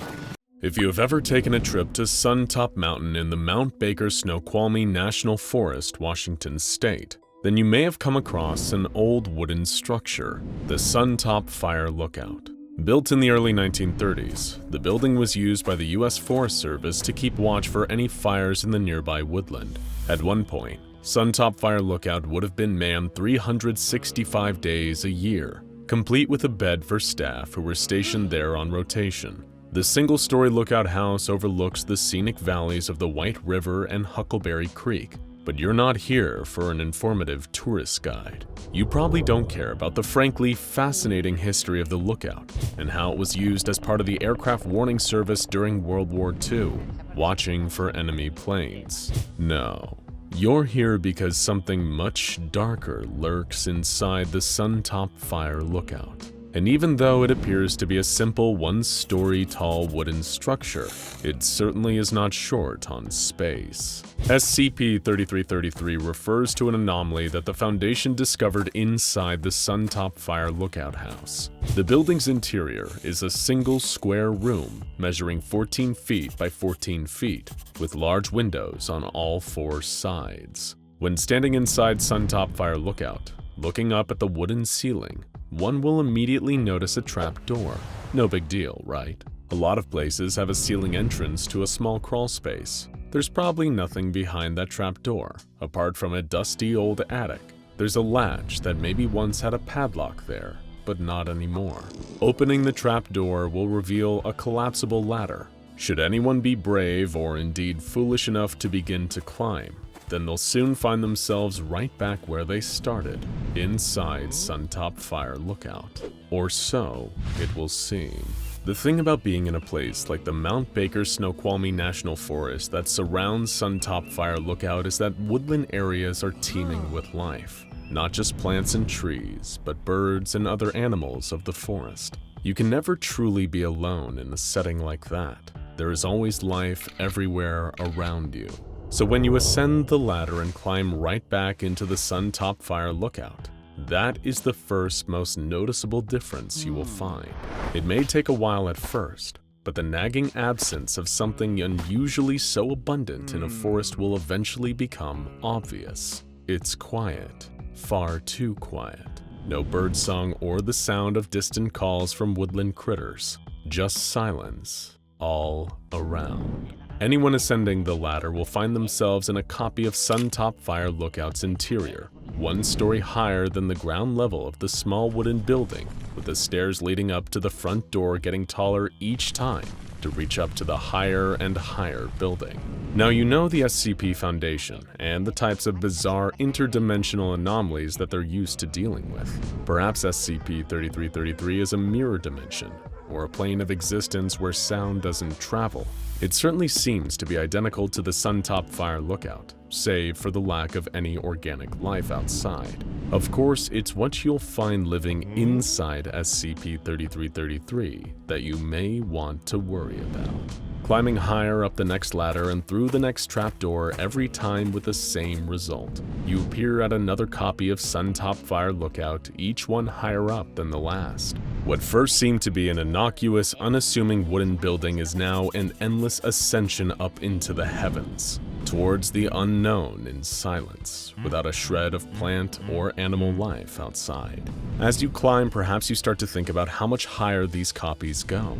This might even be the biblical Jacob's Ladder connecting heaven and earth. That would be nice, wouldn't it? If you were gradually climbing your way up to paradise, it might make it worth the trip. But SCP-3333 is nothing that pleasant. You wouldn't be the first to attempt this long climb. When the SCP Foundation first discovered SCP-3333, a research detail set up an on-site base camp to examine this spatial anomaly. Their first exploration involved sending a member of D-Class personnel, designated D4F68A, up the ladder. His D number is a hexadecimal code that, when translated to text, reads O, so we'll call him that for brevity's sake. During the first day's exploration, O was able to climb 184 iterations of SCP-3333, communicating with head researcher Dr. Williams below. On the second day, O could see a pair of figures standing motionless on a nearby ridge, but the pair could not be seen by Dr. Williams and the other researchers at the base camp. Both figures disappeared shortly after O spotted them with the camera he had been issued, and he felt uneasy, almost certain that he saw them point at him. The next day, at the 345th copy of Sun Top Fire Lookout, O's behavior started to noticeably change. Previously, he had been anxious about the long climb and hadn't questioned directions given to him by Dr. Williams. Now he seemed to speak more casually, resisting instructions, asking Williams to climb back down and even calling her Doc instead of Doctor. O also reported seeing writing on the walls, but there was no evidence of this on his camera. It appeared that something had started to affect him. It was when O reached level 527 that things seemed to change more dramatically. Rather than SCP-3333 continuing upwards, the copies of Sun Top Fire Lookout no longer had a trapdoor or ladder. They seemed to be arranged side by side in a grid-like pattern. Stepping out of the main doorway, O remarked on the lack of sunlight and a walkway that connected directly to the front door of the next iteration of SCP-3333. O complained about the lack of natural light and again requested to be allowed back down. Dr. Williams instructed O to use the flashlights he was provided, but they wouldn't activate and their spare batteries had vanished.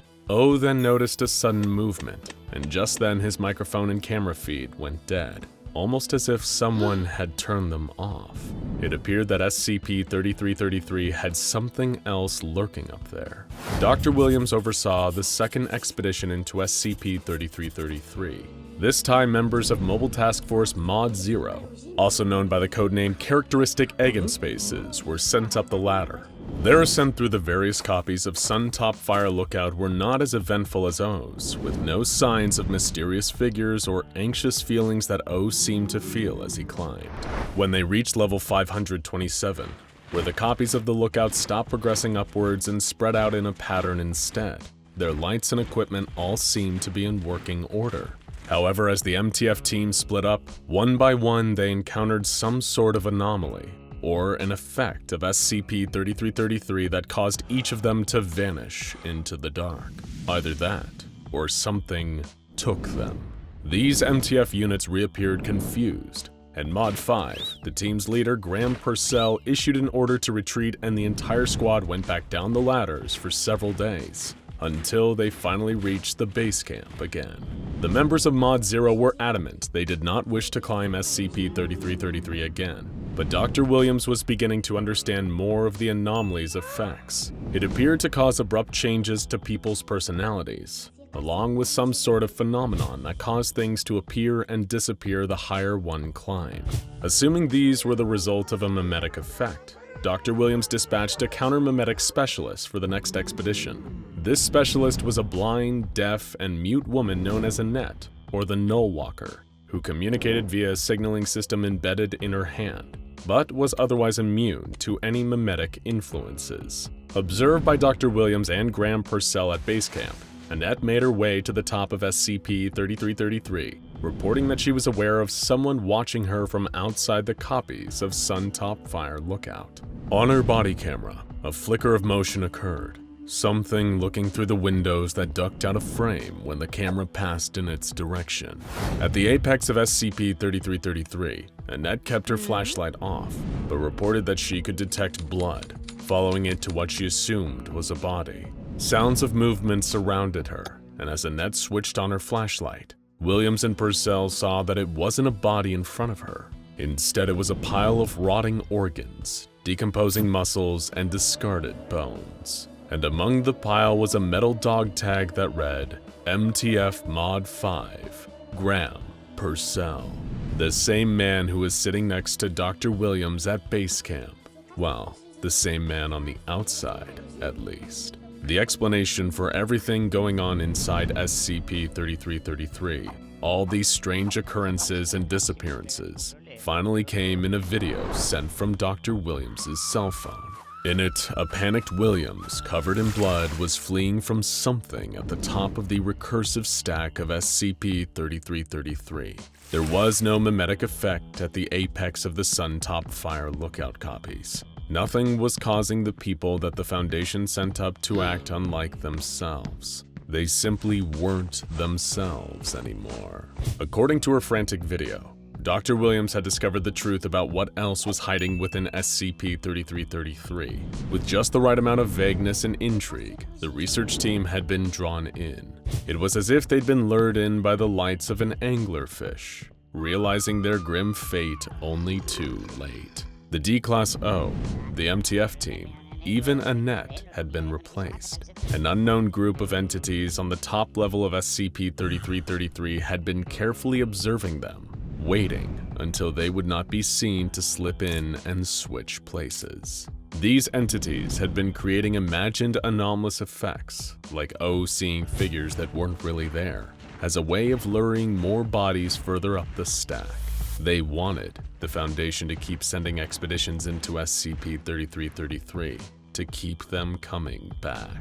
The mass of organs, musculature, and bones that Annette had stumbled across, revealing the ruse, had once belonged to Graham Purcell, before he was replaced. You see, the entities residing in SCP-3333 weren't just copying people. They weren't possessing them or mind-controlling them, or even shape-shifting to steal a person's likeness. They were taking skin. These creatures hollowed out Graham, O, Annette, and the MTF team, pulling out their innards and crawling their way inside, filling these fleshy puppets and leaving their internal organs to rot. These hollowed-out people became vessels for the entities of SCP-3333 to hide in.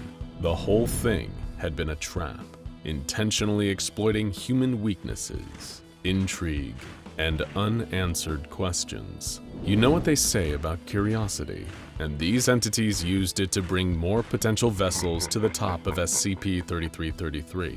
They pretended to be the people who they had replaced, imitating them so the Foundation would send more personnel to explore the tower, increasing their supply of skins. Graham's dog tag had revealed the deception, and Dr. Williams had escaped up SCP-3333.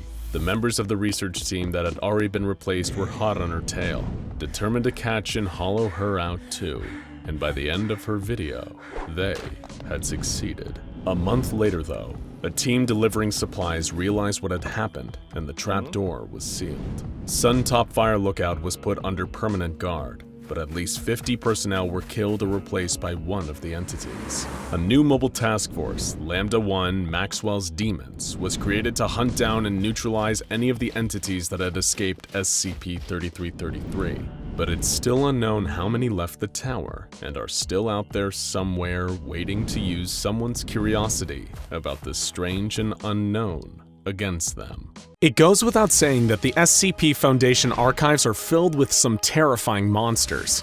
Even the deadliest creatures can, in theory, be defeated, or at least soundly avoided. After all, they're just flesh and blood, or in some cases, metal or concrete. But what if reality as you know it one day just broke? Or worse, you were transported to a reality so frightening and alien to our own that death seemed like the only escape. But you couldn't even give yourself that. This brings us to today's topic, the terrifying alternate reality of SCP-3001. The Foundation is no stranger to freaky alternate dimensions, but what was experienced by Joint Lead Researcher Dr. Robert Scranton at Site-120 is a truly unique nightmare. Co-managed by his wife, Dr. Anna Lang, Site-120 is a facility largely designated for research into SCPs with dangerous reality warping capabilities in order to mitigate future containment breaches. Reality warpers are among some of the more perplexing and dangerous SCPs, from the pocket dimension creating SCP-106 to the SCP creating Dr. Wondertainment and everything in between. Scranton and Lang's goal to further study such entities was an admirable one, if a little overambitious. And on January 2, 2000, during the testing of a new technology created by the Foundation's leading power couple, disaster finally struck. Scranton and Lang had already been the brains behind one of the Foundation's most valuable tools in the fight against reality-bending SCPs, the Scranton Reality Anchors. Their follow-up, the Lang-Scranton Stabilizer, or LSS, likely would have been an even more advanced variant of their earlier invention, and should have been a huge success for the team. But things didn't turn out that way. Dr. Scranton and several other researchers were gathered in Reality Lab A performing routine tests on the LSS prototypes. While other technicians ran diagnostics tests, Scranton stood at the control panel, the blinking red light above the console confirming that everything was going according to plan. But as anyone who's fallen victim to one of the Foundation's many anomalies will tell you, just because you've done everything correctly doesn't mean you're safe. Scranton began operating the machine, not knowing that something was rumbling up towards him from below.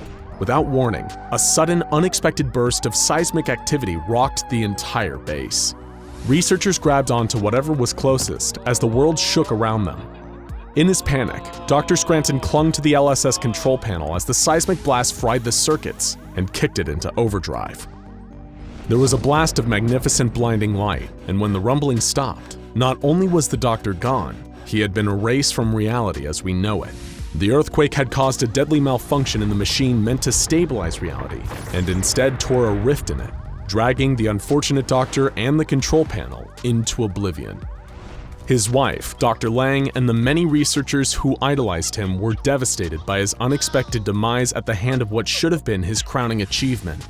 The one silver lining was that this reality-ripping event had almost definitely eliminated the doctor quickly and painlessly. As far as the Foundation and his loved ones were concerned, Scranton's death had been immediate and complete, a luxury afforded to few Foundation employees who die anomalous deaths.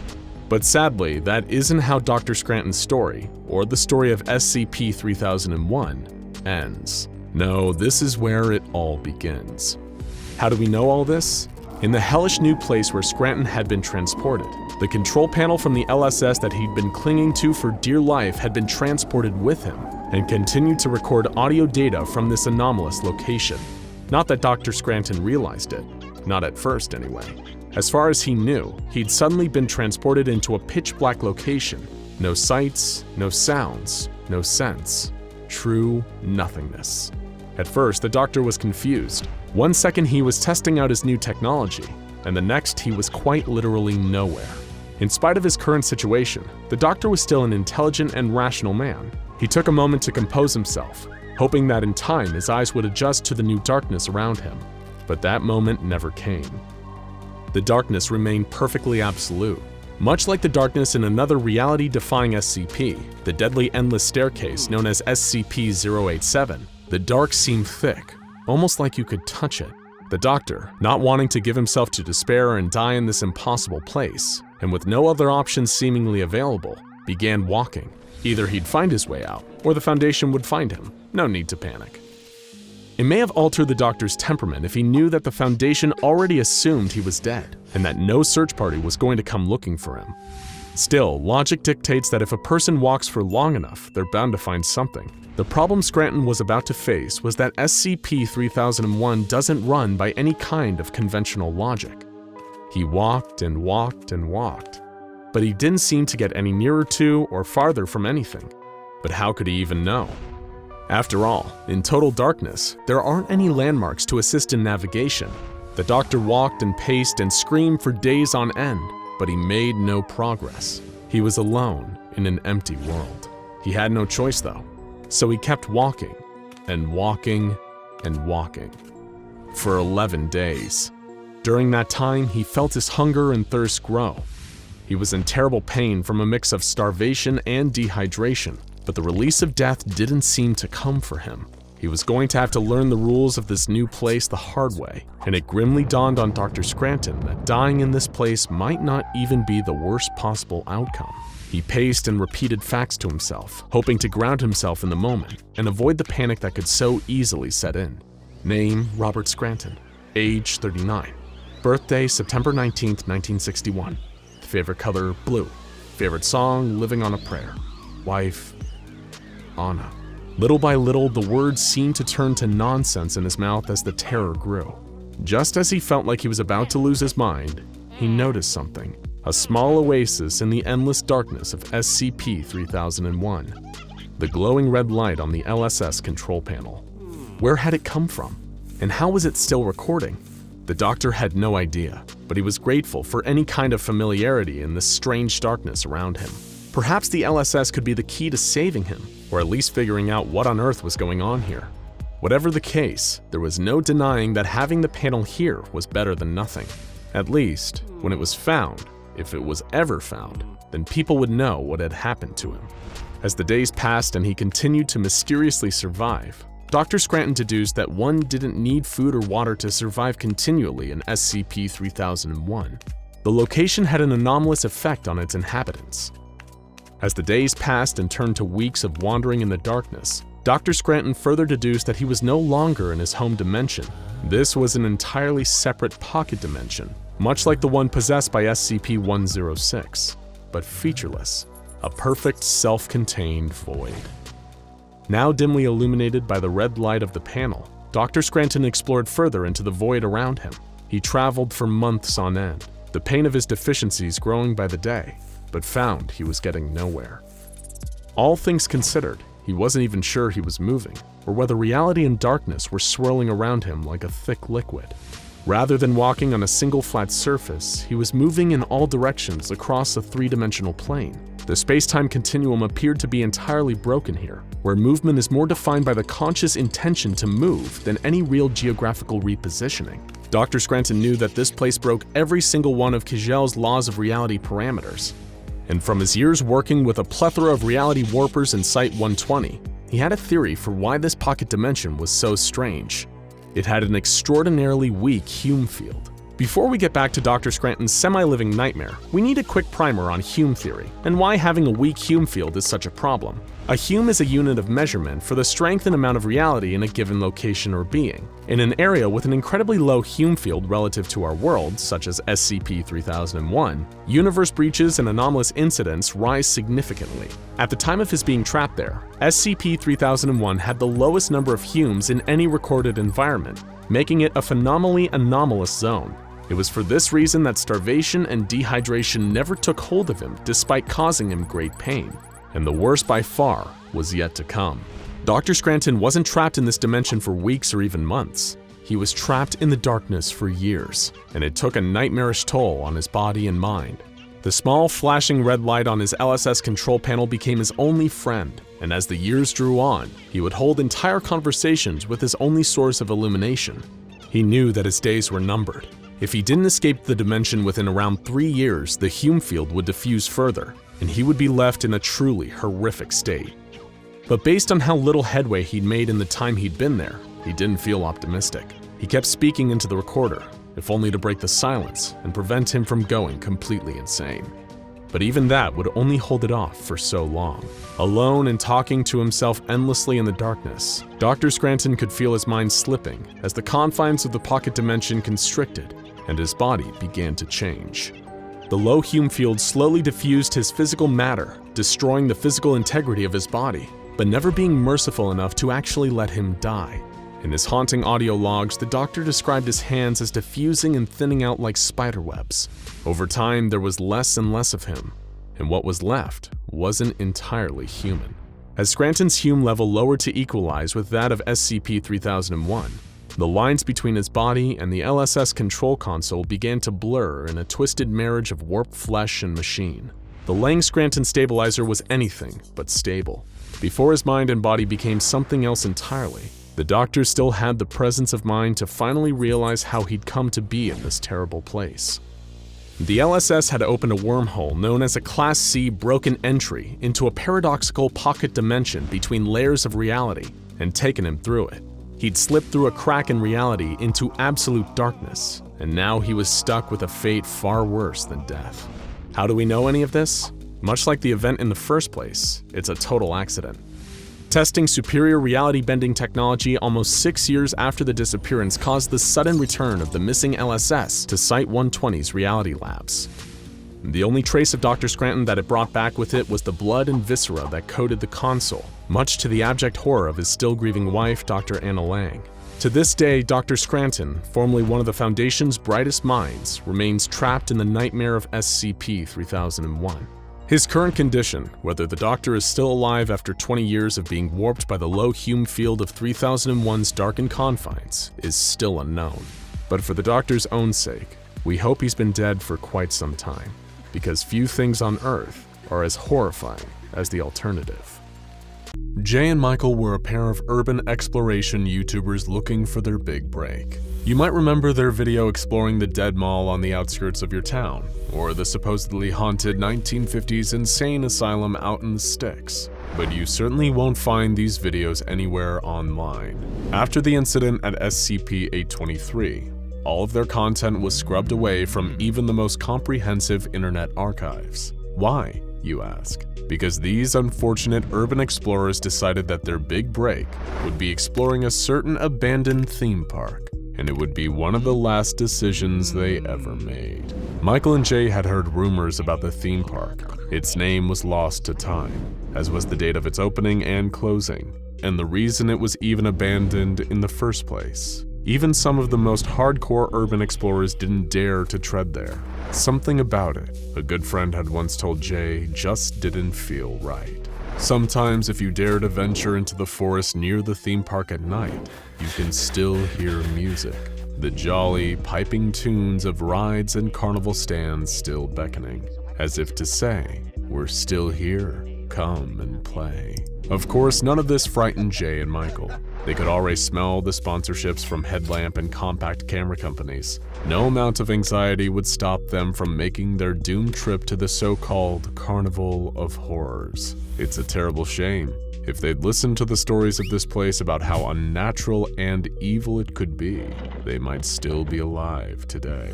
Like all the best urban explorers, they arrived at the woods near the abandoned theme park in the dead of night. They ignored the signs warning them about everything from structural instability to dangerous wild animals to asbestos.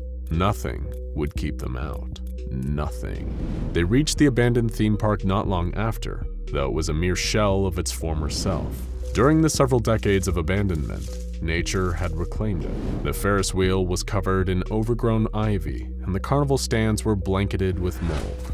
As the duo swept through the grounds with their flashlights and cameras, they saw a faded sign that bore the words, Thriller Chiller, the park's most popular roller coaster.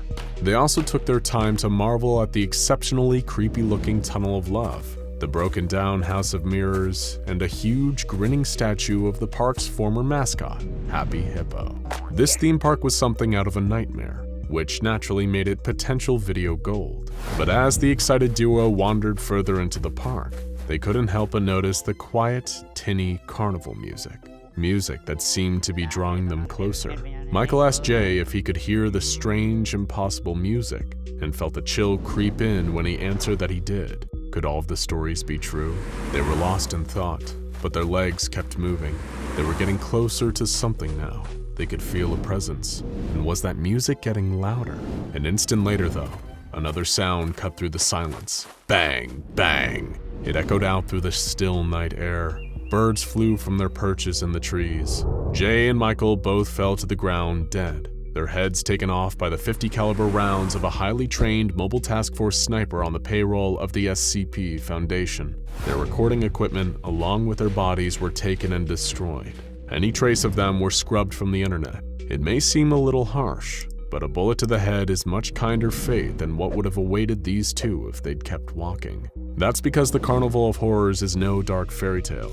The rumors are all true, and something really is waiting in the dark. That's why this abandoned theme park is known to the SCP Foundation as SCP-823, a Euclid-class anomaly with a violent history. What's even more unnerving is that the researchers studying 823 have repeatedly implored the O5 Council to increase the park's classification to Ketier and allocate more resources for containment, only to be denied. But after you've heard about the horrors that unfolded there and the danger it poses, you'll probably take the researchers' side. The park is divided into two zones, the Yellow Zone and the Red Zone.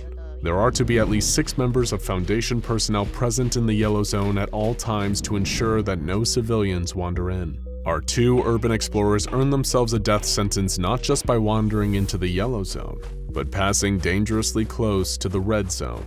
This is the true epicenter of the park's dangerous, anomalous activity. It's a place so hazardous that anyone entering, whether they're a civilian or a member of Foundation staff, is to be executed at a distance by sniper fire without hesitation. Once upon a time, though nobody knows exactly when, there was a theme park that seemed no different to any other. Eager children and thrill-seeking teens arrived by the busload, ready to stuff their faces with cotton candy and corn dogs, and then reverse the process on a vast array of roller coasters. But even then, during these good times, there was something dark lurking behind the cheerful facade.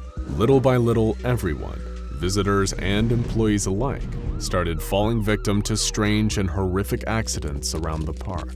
Of course, when it comes to theme parks, accidents come with the territory, but none like this. Here are just a handful of the horrific and mysterious deaths that occurred while the park was open. So strap in, because just like a roller coaster, this isn't for the faint of heart. A pair of young lovebirds decided they wanted to enjoy the romance of the Tunnel of Love. The two sat in a swan-shaped boat as they were ferried through darkened passageways. Anyone would assume that they were having a great time, but at some point, terrible shrieks of pain and fear began to echo through the ride.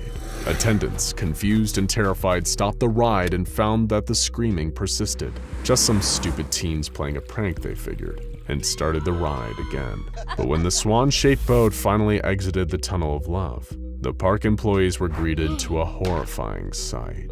The two teens dead, their bodies somehow fused together at multiple points. Another unlucky customer met a gruesome fate inside the House of Mirrors. They entered, but while inside, they were stalked by a mysterious, carnivorous humanoid entity known as Subject 79. The customer was pursued and eventually caught by Subject 79 and brutally dismembered. Some parts of the body were fused to the House of Mirrors interior, while others, like the right arm, were never found. The customer actually survived their ordeal, and whether that's a happy ending is up to you. But it wasn't just the customers at the park who were in danger. A 23-year-old park employee working a summer job collapsed while entertaining children dressed as the park's cheerful mascot, Happy Hippo. It wasn't uncommon for people to get overheated and collapse in the heavy suits on hot days. But one thing was different here. He was screaming, crying, and trying desperately to remove his mask. People rushed to help, but nobody could get the suit off, and he was declared dead soon after. When he was eventually cut out of the suit, coroners found that the employee had choked to death. His mouth, trachea, and lungs were filled with a fibrous substance later determined to be identical to the stuffing of his costume. An intense roller coaster known as the Thriller Chiller was a magnet for horrific accidents, which became more violent and intense over time. The first accident seemed like a typical theme park tragedy. A safety harness failed, dropping a rider 15 feet during an inverted loop. They landed on the track below, breaking their neck and skull, causing instant death. While this was a tragedy, it wasn't exactly anomalous, but the next major accident on the ride was an entirely different story. This time, 15 people met with disaster while riding the Thriller Chiller roller coaster. Starting from the front and moving back one car at a time, each group of riders was decapitated by blunt force trauma. A new pair of decapitations appeared to happen at every turn and loop on the ride. Forensic scientists still have no idea how this could have possibly occurred. Despite all of these disasters, the park was only finally abandoned after a day known as Bloody Sunday, when the anomalous powers of the location reached a 20-year peak. It's believed that 231 people were killed during the carnage of that day, and another 7 were horribly maimed. The SCP Foundation contained the Carnival of Horrors not long after, but the mysterious deaths didn't even end there. Foundation Mobile Task Force Row 71, also known as the Origami Toads, were sent in to assess containment procedures and discover the source of all the anomalous deaths. They were unsuccessful though, and instead they merely added to the list in exceptionally horrifying ways. One agent was found dead, surrounded by empty grenades and bullet casings. It appeared he'd removed the explosive propellant from all of his ballistics and consumed it, dying in the process. Another was found with his jaw broken, having apparently pulled out and inhaled his own teeth, and dying of the resulting internal damage. The commander got the worst fate of all, so horrifying in fact, that we can't tell you the full details. All you need to know is that something was shoved into his brain that really didn't belong there. The Foundation considered having the entire park destroyed with a massive airstrike, courtesy of the Mobile Task Force New 7, aka Hammerdown. However, the O5 Council denied this request, on the basis that the park was too close to populated land. They'd have no plausible cover story for the bombing, and they don't even really know if blowing up the park would prevent anomalous activity from occurring. The Carnival of Horrors is here to stay, folks. The Foundation just hopes to keep it from getting new visitors. So then back to why the researchers want this place upgraded to Ketir. After all, these classifications aren't about how dangerous an anomaly is. They're about how difficult and complicated they are to contain. But here's the problem. According to the researchers, the red zone, where the dangerous anomalous activity is at its peak, isn't bound to one fixed position. It's changed position at least 3 times already, and even worse, it appears to be growing. Not seemingly so Euclid class now, is it? After all, you might not even need to visit the Carnival of Horrors to be in grave danger. If it keeps growing, then someday soon, the Carnival of Horrors may be visiting you. In a remote part of Russia, a mysterious disease outbreak was tearing through a tiny farming village with terrifying side effects. There was no cure, no clue to where it came from, and worst of all, the disease's terrifying impact didn't end with death. No, it was after those carrying the disease died that the real horrors started. After an agonizing fever that leaves the victims writhing in pain, they quickly succumb to the disease, only to rise from their graves to wreak havoc on the living. The virus continues to spread until the corpses outnumber those trying to hide from them, as the world spirals into almost certain ruin. It sounds like the plot of a zombie movie, but for the SCP Foundation, this is anything but fiction. And the terror that unfolded in that little Siberian town is the first recorded encounter with SCP-610, also known as the Flesh That Hates. First, livestock began to vanish from farms. Theft or wild animals were suspected, but no suspects could be found, and no mutilated remains turned up. The animals weren't being stolen, and they weren't being eaten, so what happened to them? With no more animals left to lose, the farmers themselves then began to disappear. But the authorities refused to take the missing persons cases seriously. The missing farmers' families would contact the police, make a report, and then the whole thing was forgotten. It was written off just as another unsolved disappearance, which wasn't uncommon in the wild and unforgiving region. Then, the police themselves began to disappear. The families of the missing farmers would sometimes report strange sounds from the surrounding woods, describing moans and inhuman screeches of pain. One young boy reported seeing a cow with what he described as tentacles lurking around the edge of the trees. Regional police were dispatched to the location and ordered to investigate and report back on their findings within 24 hours. But the units sent to the area didn't report back and were never heard from again. Upon learning of the reports, the Russian government grew increasingly concerned, fearing domestic insurgency or foreign espionage of some kind could be at play. They sent a small team of special agents to the area, and one by one, those agents disappeared, just like the others before them. It seemed no one who went into the village after the disappearances started ever came out again. They had all simply vanished. Desperate for answers, the Russian government contacted the only people in the world who could help: the SCP Foundation. What the Foundation found over the course of their investigation would shock and unnerve them, going beyond anything they had previously discovered. Before the investigation officially began, the affected area was sealed off by the Russian government. Not knowing if it would be safe to send researchers into the containment perimeter, the Foundation set up a small camera-mounted unit, nicknamed Herbie, to capture footage of whatever remained of the village. The images captured by Herbie revealed what exactly had become of the people in this doomed village, and the true nightmarish nature of SCP-610.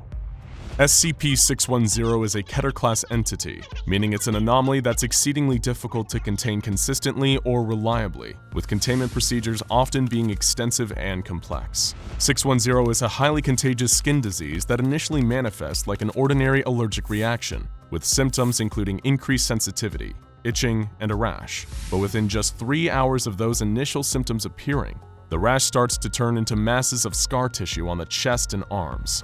These masses spread over the legs and back of the victim and completely consume them in thick, rubbery flesh within 5 hours. Once they're covered, the victim will cease all vital functions. Unfortunately for them, and doubly so for those around them, they do not stay dead. About 3 minutes after expiring, the victim's vitals will restart at a heightened rate, and the masses of flesh encasing their body will begin to move and multiply, mutating them into a form beyond anything resembling the human they once were. The specific type of mutation varies from case to case, but has included the head becoming massive and bulbous, the growth of extra limbs, and, in especially gruesome cases, the victim's body splitting apart to allow extra tendrils of flesh to sprout from the open wound. Occasionally, an infected person will stop moving and become rooted to the ground in a set location. Once it is settled, their flesh will spread itself across the ground, encasing all nearby objects in flaps of scar tissue. The infected that maintain their mobility are highly aggressive, even violent, and will attempt to infect any living thing that comes into their line of sight. The disease does not only infect humans, and can take over any living organism within a matter of hours. Due to the highly contagious and dangerous nature of the disease, safe observation of infected specimens and areas is only possible with drones and mounted cameras. This brings us back to Herbie, the first such mounted camera to record footage of the infected area. Herbie was deployed to an infection site, also known as Site A, without any damage. It remained at the outside perimeter of the village for 2 hours, observing several infected humans and fire damage to many of the homes, before following an infected into an intact house. Herbie's camera feed captured the infected person entering the house and sitting down at the table inside. There were several other infected humans in the house, and one unidentified infected creature that remained immobile under the table. After viciously assaulting one of the other infected humans, the infected returned to the table and began to lay out plates on top of it. Pieces of its flesh began to wriggle and tear away from its body, before settling onto each plate. Once the plates were filled, the infected sitting at the table began to grab at the flesh and crush it into their mouths, in a perverse imitation of a normal mealtime gathering. After capturing this stomach-churning display, Herbie left the house and continued to explore the village. It recorded footage of a large stack of bodies that seemed to be made up of both Russian military and civilians, with an infected sitting on top. As Herbie maneuvered towards the remains of the town hall, an infected grabbed the rover off the ground. Herbie's camera was able to capture the face of the infected that grabbed the rover. The face was that of a young girl around 10 years old, strangely intact atop a large, distorted body. The final moments of Herbie's camera feed captured the infected girl's face bursting open, revealing tendrils of flesh that pulled Herbie into the gaping maw. Then, the feed cut to black. Herbie was regarded as lost, but the video feed briefly resumed 5 hours later, showing the camera covered with an unidentified slime. After this, the video feed was cut for good, and Herbie abandoned in Site A. The Foundation has sent several manned expeditions into Site A, where many expedition forces have fallen victim to the infected. Several operatives were also lost in an earthquake that revealed a network of underground tunnels. A manned expedition into these tunnels was attempted, and the video feed that was captured by the researchers on the expedition was deeply disturbing. There were images of an abandoned church filled with infected, and a mass of uninfected or partially infected human captives. The final moments of the video feed from this expedition captured several operatives being murdered by an infected human wielding a farming scythe, indicating that the infected are capable of using simple weaponry in addition to brute force. The use of this weapon, paired with the presence of captives in the underground tunnels, paints a terrifying picture of the kind of organization the infected are capable of. No more manned expeditions have been attempted, or if they have been highly classified. Ordinarily, once a new SCP is discovered, it is placed in containment at the Foundation, with special procedures in place so that it can be studied or even neutralized in the rare occasions where it's deemed necessary. When it comes to SCP-610 though, containment might just be impossible. It simply covers too much area and is too dangerous to expose to human researchers. Instead, all infected areas have been isolated with the permission of the Russian government. There is an official perimeter established around these areas, and any civilians that approach them are told to leave under the pretense of ongoing military operations. For once, a top-secret military project is the more innocent answer. Armed guards are placed at the perimeter of every infected area, and any living thing with symptoms of SCP-610 spotted near the perimeter is to be immobilized, killed, and burned from as far away as possible. Any living thing that comes in contact with SCP-610, whether a soldier, a scientist, or a civilian, is immediately terminated and their remains destroyed. If someone comes within 3 meters of an infected organism, they will be quarantined and remotely examined to determine if they have been infected. While the spread of SCP-610 can be airborne, it has been determined to be far less contagious when spread through air particles as opposed to physical contact.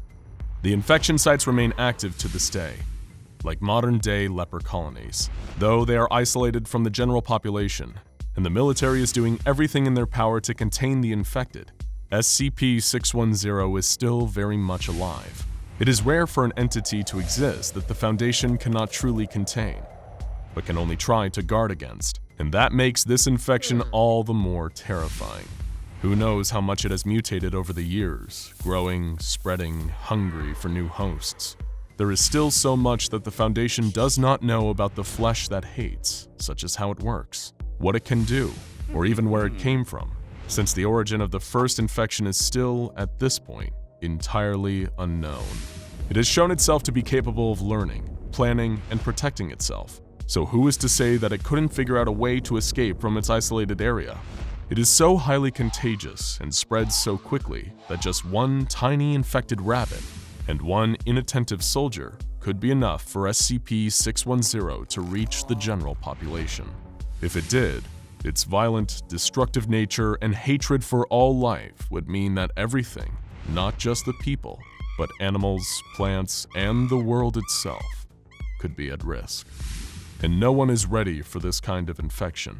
A disease that turns the human body against itself, turns our skin into a weapon and a tomb, stripping away identity, humanity, and everything that isn't made of the same hateful flesh. So let's hope that the perimeter holds. And the next time you feel a little itchy, try not to think about what might happen next. The year is 1941, and the world is gripped by the most violent and widespread war in history.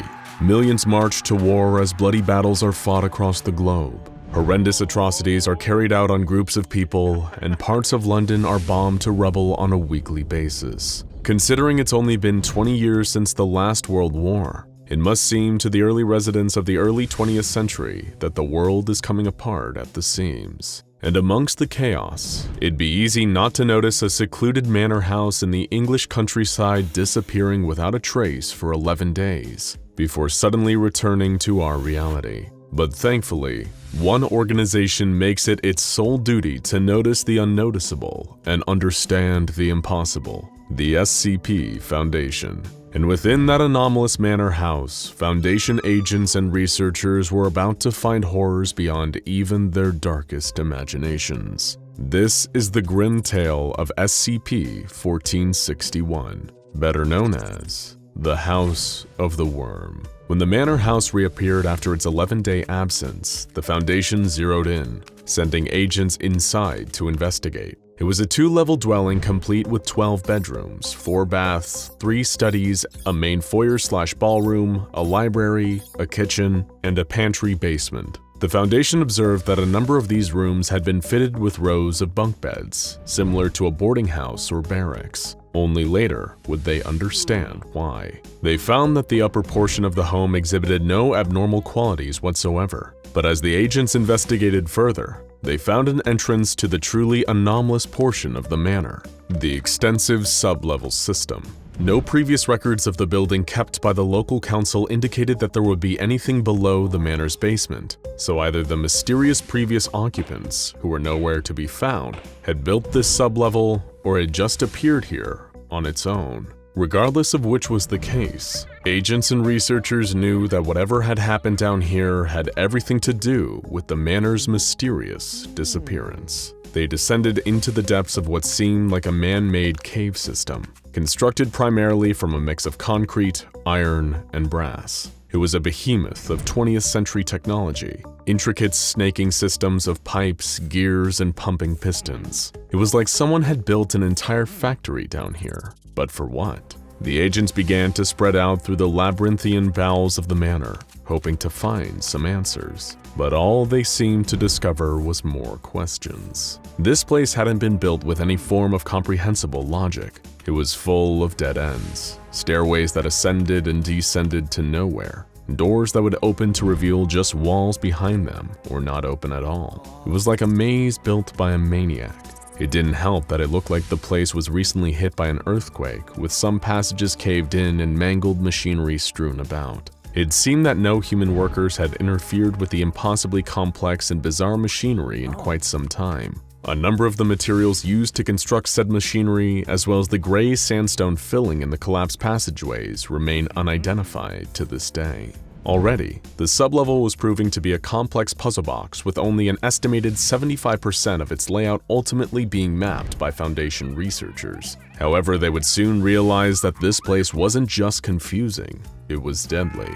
The only method of self-maintenance detected by the exploring agents were pipes that would fire a thick black lubricant onto the surrounding machinery. One of the Foundation agents had the misfortune of getting covered in it while exploring a darkened passageway, and 80% of his body was melted as a result. It appeared that the viscous black goo was incredibly corrosive to all organic matter. A number of the machines also emitted dangerously high quantities of gamma and X-ray radiation, making it difficult to explore many of the caverns without heavy hazmat protection. And worst of all, were the extremely hostile creatures living in the caves who would regularly attack Foundation personnel. These abominations came to be known as SCP-1461-1, vicious steampunk Frankenstein monsters, once human, but with large parts of their bodies replaced by crude mechanical implants, including metal teeth and claws. 1461-1s have displayed a taste for human flesh, and they have dragged multiple Foundation agents down into their lair to be converted into monsters like them. It's believed that SCP-1461 is capable of controlling these beasts through the strategic use of sound from its brass-speaking pipes, leading them into areas where Foundation personnel are present to instigate conflict. Many of these pitiful creatures have had their throats replaced by phonographs, endlessly repeating the same nonsense phrases over and over again. I am what you have made me. I am choice, and I am tyranny. Forgive me. I am then, and I am now. What gods they will be then. I am evil, and I am flesh. I am the trap. I am beauty, and I am chaos. Children are selfish. I am the worm. I have broken God.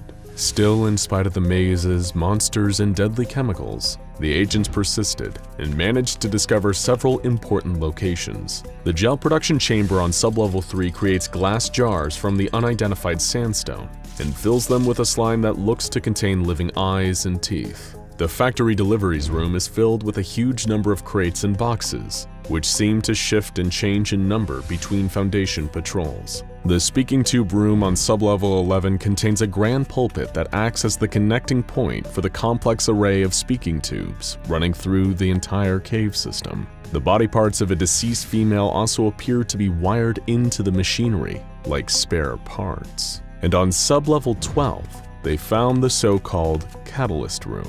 Here they discovered a huge, complicated, clockwork and steam-powered machine that appeared to be broken and missing some parts. Most horrifying of all, though, is the raised platform in the center of the catalyst room, on top of which is a metal hospital bed. A desiccated male corpse rests upon the bed, its chest punctured by large syringes connected by tubes to some kind of pumping machine. The parts connecting this pumping machine to the overall apparatus of the room were missing though, leaving its purpose a mystery. The Foundation assumed that fluids used to be drawn out of this corpse to somehow power the machine. You may be starting to worry that there doesn't seem to be any answers here, that this house is one big mystery. But lucky for you, you're wrong.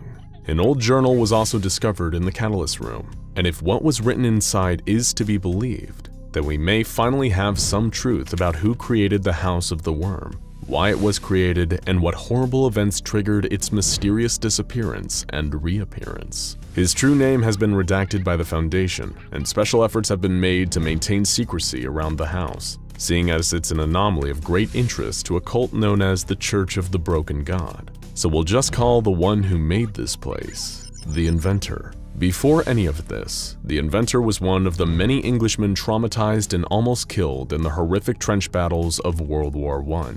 After a near-death experience, the Inventor, like many geniuses and madmen, was plagued by surreal and nightmarish visions. He saw a huge creature that he referred to as the Worm, a gigantic metal monstrosity with dragon-like jaws full of gnashing gears that rampaged through Europe, destroying and devouring everything in its path. These apocalyptic visions also presented him with a solution, vague blueprints for a machine that might be the salvation of him and others willing to take his new gospel to heart. an escape from a world that the inventor knew in his heart was about to end. He hired work-starved laborers from across the country to help him make his visions a reality, and began a massive secret construction project beneath his isolated country manor house. For the inventor, it was all a labor of love. He wanted to protect his wife, son, and daughter from the terrible jaws of the worm. But as the project stretched on, his wife began to suspect that he'd lost his mind. Many of his workers, however, felt just the opposite. They became infatuated by the inventor's sermons on the nature of the worm and the coming apocalypse they hoped to escape. Soon enough, they had become a bona fide cult, constructing the elaborate sublevels underneath the house in preparation for the fast-approaching day of reckoning. Then came World War II. The inventor saw Hitler, hungry for war, as one of the avatars of the worm. Finally, knowing that the time was right, he activated the machine and successfully trapped the worm in the bowels of his mechanized home. However, as the Blitz raged and London's bombing began, the inventor felt as though he hadn't stopped anything. He realized once and for all that he was never meant to stop the apocalypse, only escape it. And by throwing the final switch and setting the machine he and his followers had built into overdrive, he did just that. This was the moment that the House of the Worm disappeared, transporting the inventor, his family, and his devoted staff to a different world. An empty gray world, devoid of war but also lacking all the comforts of regular life, including food. Things went downhill from there, as their supplies quickly began to run out, and the cult descended into cannibalism in order to survive. Things weren't going much better in the inventor's personal life. His wife, fearing what would happen to the family, took her own life and the life of his daughter. Though by this point, the inventor's mind was so fractured that it's possible he may have killed them himself. Either way, it was only the inventor and his son left, and more trouble was brewing. Eudora, one of the staff trapped in the building with the inventor and his cult, started a mutiny. She claimed the worm spoke to her from below, and that their only path to salvation was pleasing the worm. How would they please it? A sacrifice, of course. They would give it the son of the man who had trapped it. The mutineers took the inventor's only remaining child and descended into the lowest sublevels. The inventor followed, hoping to track them down, save his son, and salvage something from this nightmare. As he ventured deeper, battling the members of Eudora's new cult, he found that they were changing themselves, becoming the half-human cyborg creatures that the Foundation would later discover. The inventor would find Eudora herself in the speaking tube room. Her body, still living, was wired into the machinery, and she had sacrificed his son to the worm. In a rage, the inventor murdered Eudora, or whatever was left of her, then heard a familiar voice speaking out of a nearby speaking tube. It said, "I am what you have made me. I am then, and I am now. I am choice, and I am tyranny. I am evil, and I am flesh. I am beauty, and I am chaos. I am the worm." The voice was his own. In that terrible moment, the inventor realized that the worm wasn't a giant all-devouring monster. It was him. In trying to protect his loved one from a perceived apocalypse, he'd brought them all to their horrible demise. He'd trapped them with the monster he'd hoped for them all to escape from, because no matter what you build, you can't escape from who you are. Grief-stricken and broken, the inventor descended into the catalyst room.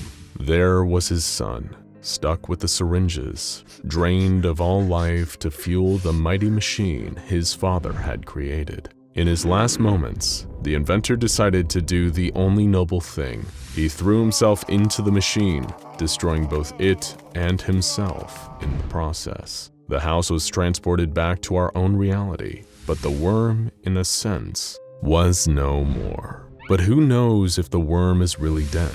Its thoughts and poisonous intent still lingers in the caverns and rattles through the speaking pipes. Whatever really happened, the Foundation is still picking up the pieces today, and who knows what lurks in the parts still hidden from our knowledge. It was November 20th, 2019, and the helicopter circled far above in the freezing wind of the Antarctic. SCP Foundation Site Director Jason Monroe looked down at the isolated above-ground facilities of Provisional Site 344-1. Something about this place made him nervous, edgy, and for good reason. Between 2003 and 2019, 29 mobile task force units and 73 members of D-Class personnel had gone missing here and never been found. Monroe thought he was here for a routine investigation into negligence and mismanagement, but little did he know, he was in for so much more. This is the story of SCP-5545 and one man's journey into his own worst nightmare, literally. But this nightmare began a long time ago, 300 years to be exact. And like most nightmares, it started as a dream. That dream was one of expansion. National powers across Europe wanted to be the first to conquer the globe and expand into new territories, and sent countless exploratory missions off into the unknown to achieve this goal. Any history book will tell you that the first outsiders to lay eyes upon the continent of Antarctica did so in 1820. The reality is that the first ones to get there actually landed in the late 1700s. The hapless explorers ventured into mainland Antarctica and made base camps. Before searching and digging for any useful resources nearby, they came upon a strange discovery. A hallway hidden beneath the ice. Not a passage in the ice, but a true hallway, complete with light fixtures. The confused explorers ventured down into these impossible hallways, and for many of them, it would be the last thing they ever did. No matter how long they walked, it seemed like the hallways just kept going. As they continued to walk for hours, they hoped to find something, anything, and eventually, they did. They passed from these hallways into somewhere different altogether, and most of them were never heard from again. Those who did manage to escape often died or took their own lives soon after. Whatever it was they discovered down there, they didn't want to live with it on their minds. It's believed that over 70 colonial explorers disappeared or died this way, and that most who found these endless hallways beneath the Antarctic ice never returned.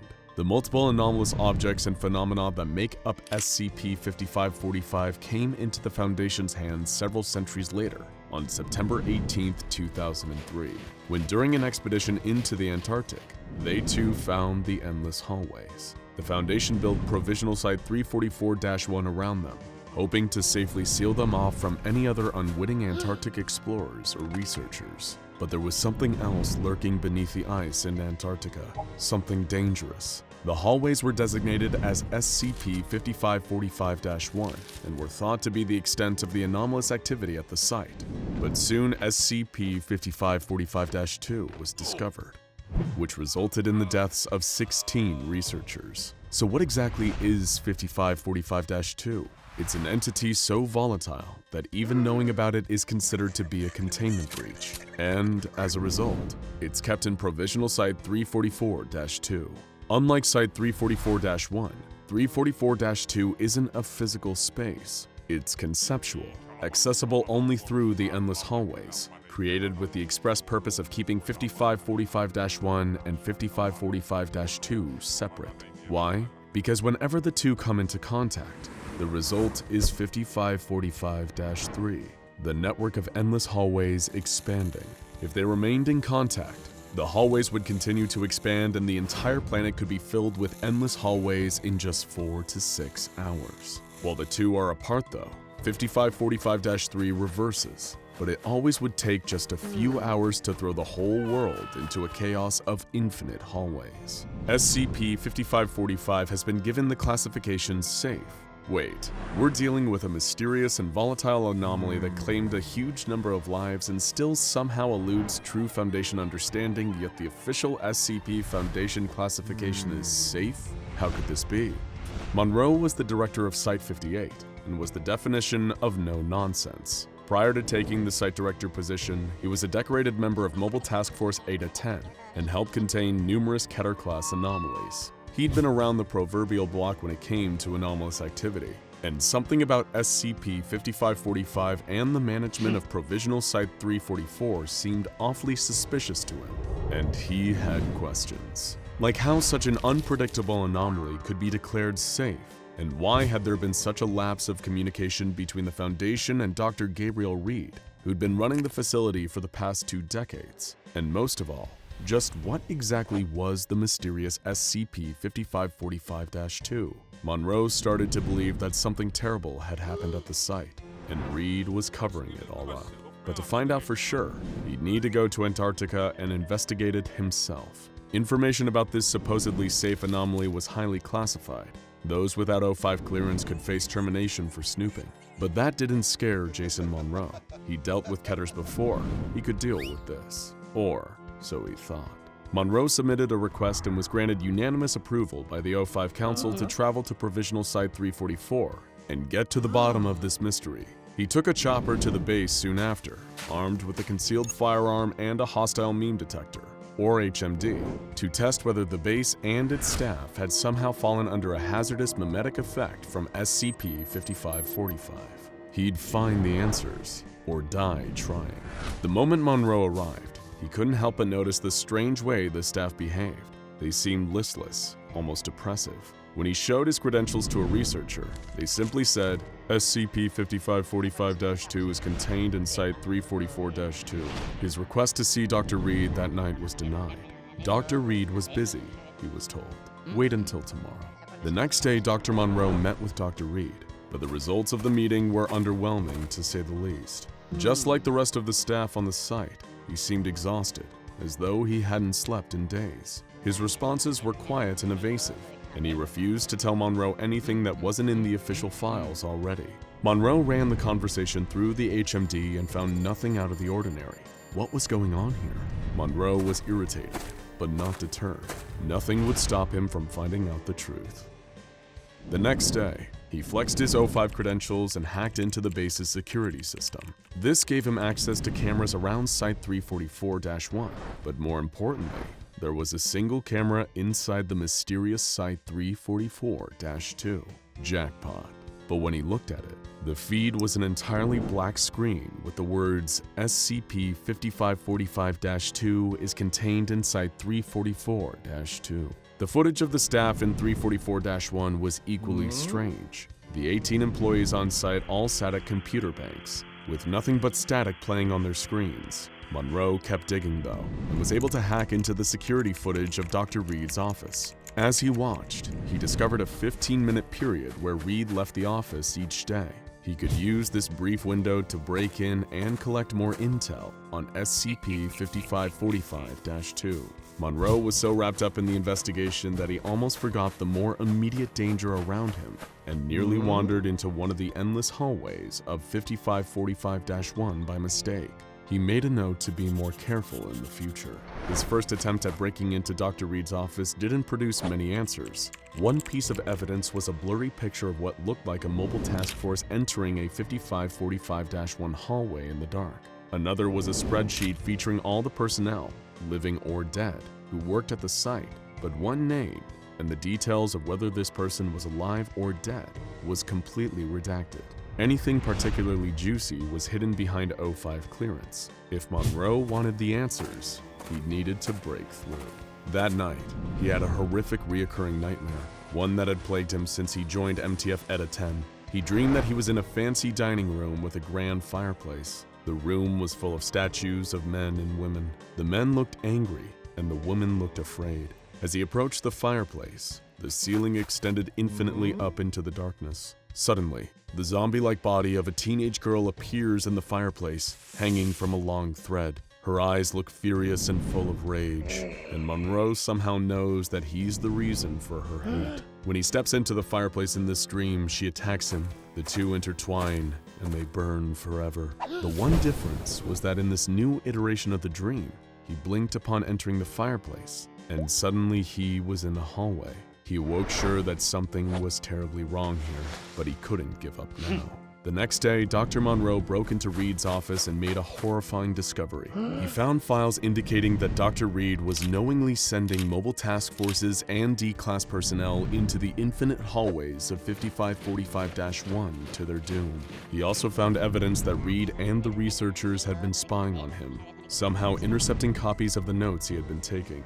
That's when Dr. Reed entered the office and interrupted him. Monroe panicked and drew his weapon, holding the doctor at gunpoint. He was breaking so many Foundation rules, but right now, he feared for his life. The doctor seemed unbothered by Monroe's threats though. He told Monroe that everything was going to plan, and that he should go back to his room. Monroe was becoming increasingly paranoid. He felt that at any moment guards might burst in and execute him. Nothing about this place made sense. He worried he was going insane.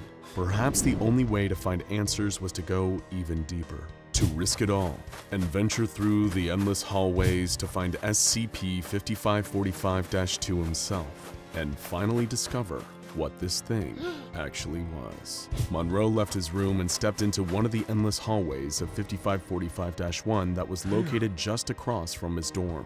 He found that it was a hallway like all the others on site, plain, concrete, worn of age, with simple light fixtures on the walls. He walked for hours, recording with a concealed device. The lights suddenly went out, leaving him in complete darkness. When they flicked back on, he was in a very different environment. A grand old carpeted hallway, the kind you'd see in an old mansion. He broke into a cold sweat.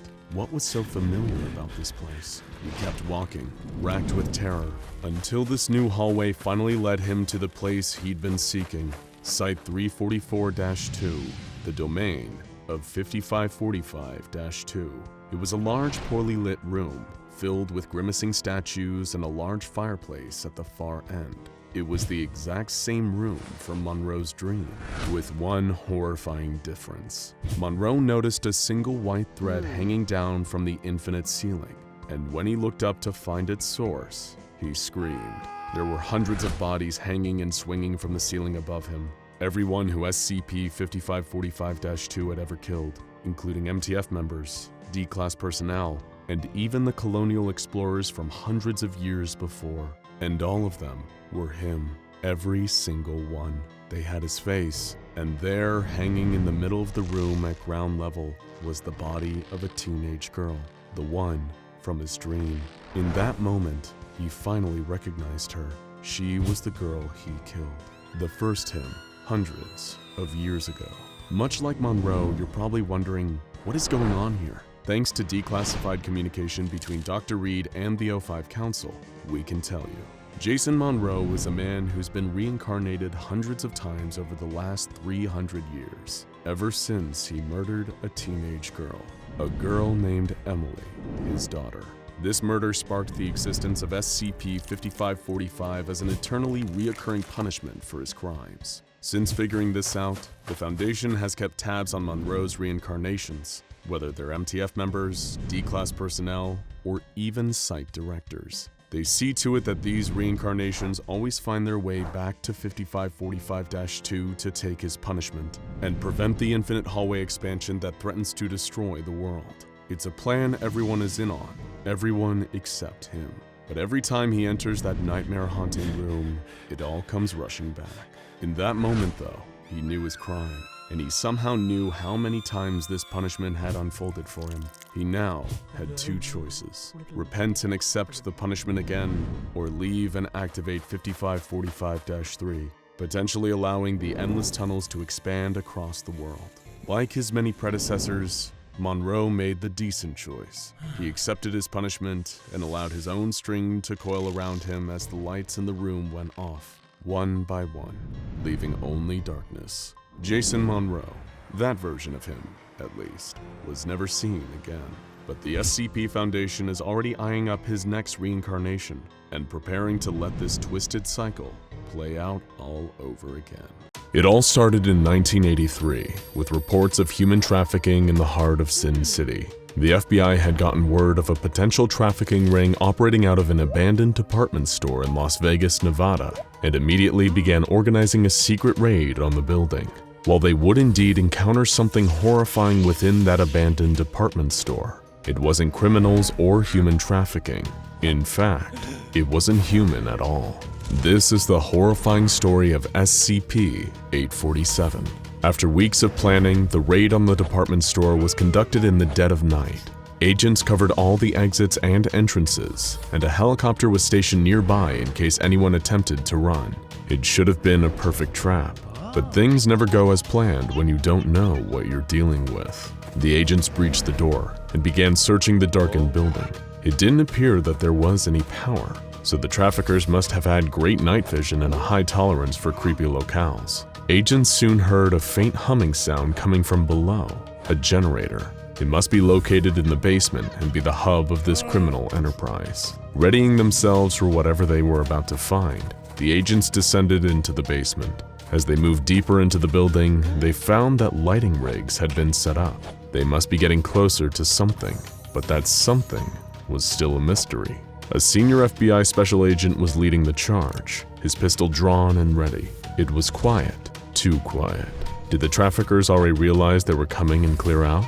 He was ready to consider this bust a bust when he heard a quiet mewling in the distance, a persistent whining whimper that was undeniably human. He gave the signal to his fellow agents to follow the noise. They proceeded forward towards the pain sounds and found themselves in a wide, well-lit room filled with department store mannequins. All were broken to some degree. Some were totally smashed to pieces. Some were chained to walls and locked in cages. Others were wrapped in plastic.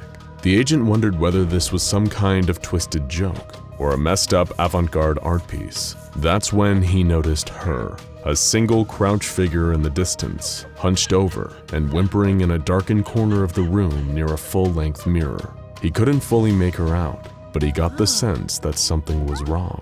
She was injured, bent over. Was she even missing an arm? Just what had these monsters done to this woman? He whispered a request for backup into his radio and pushed on. When he got within 50 meters of this strange woman, her demeanor changed entirely. She jerked around, her movements forced, erratic, and painful looking. The woman stared directly into the agent's eyes and began hobbling towards him, occasionally stopping to strike a pose as if modeling during a photo shoot. Just then, the agent made a horrifying realization. This thing moving towards them wasn't a woman at all. It was a living mannequin. As she got closer though, he realized that the mannequin's broken left forearm had been carved into a large shiv. A female junior FBI agent had been one of the many to pour into the room when the raid leader had radioed for backup. The second she entered the 50-meter range of this strange mannequin, everything changed. In an instant, its eyes and mouth began dripping with a thick, viscous resin. Its whimpering gasps suddenly became vicious, ear-splitting screeches, and it turned its gaze from the senior FBI agent. It was now focused on the junior agent, who had just entered the room and broke into a terrifying run straight towards her. The mannequin moved with a violent, single-minded purpose. Other agents began firing, but it was running freakishly fast and easily dodged most of the bullets. The few that actually hit seemed to do nothing to slow the creature down. It shrugged off the damage and kept running. With a great leap, it landed on the terrified junior agent and began jabbing her with its bladed arm.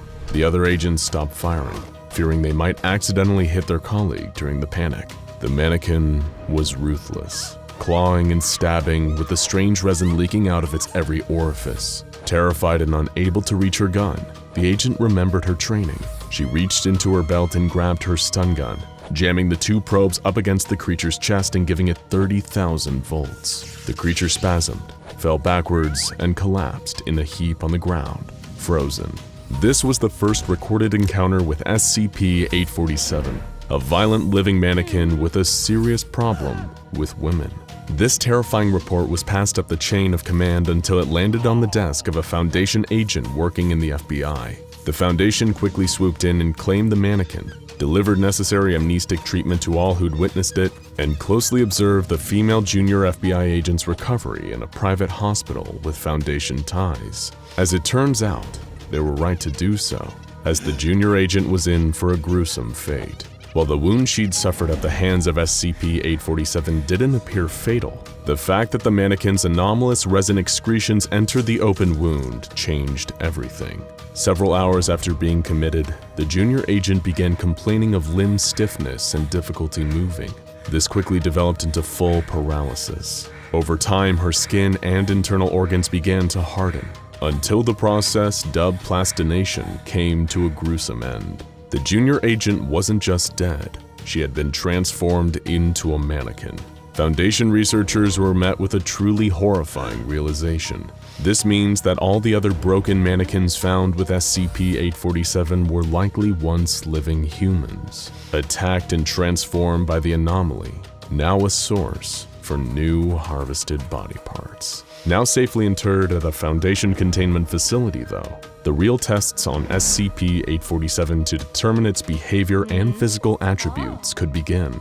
The most important detail about SCP-847 is that its aggression is exclusively directed towards women, as opposed to when it encounters men, and its instincts are more self-destructive. Through a series of tests and observations, researchers have been able to pin down 3 different distinct patterns of behavior for SCP-847. Pattern Z behaviors occur when there are no humans standing within 50 meters of SCP-847.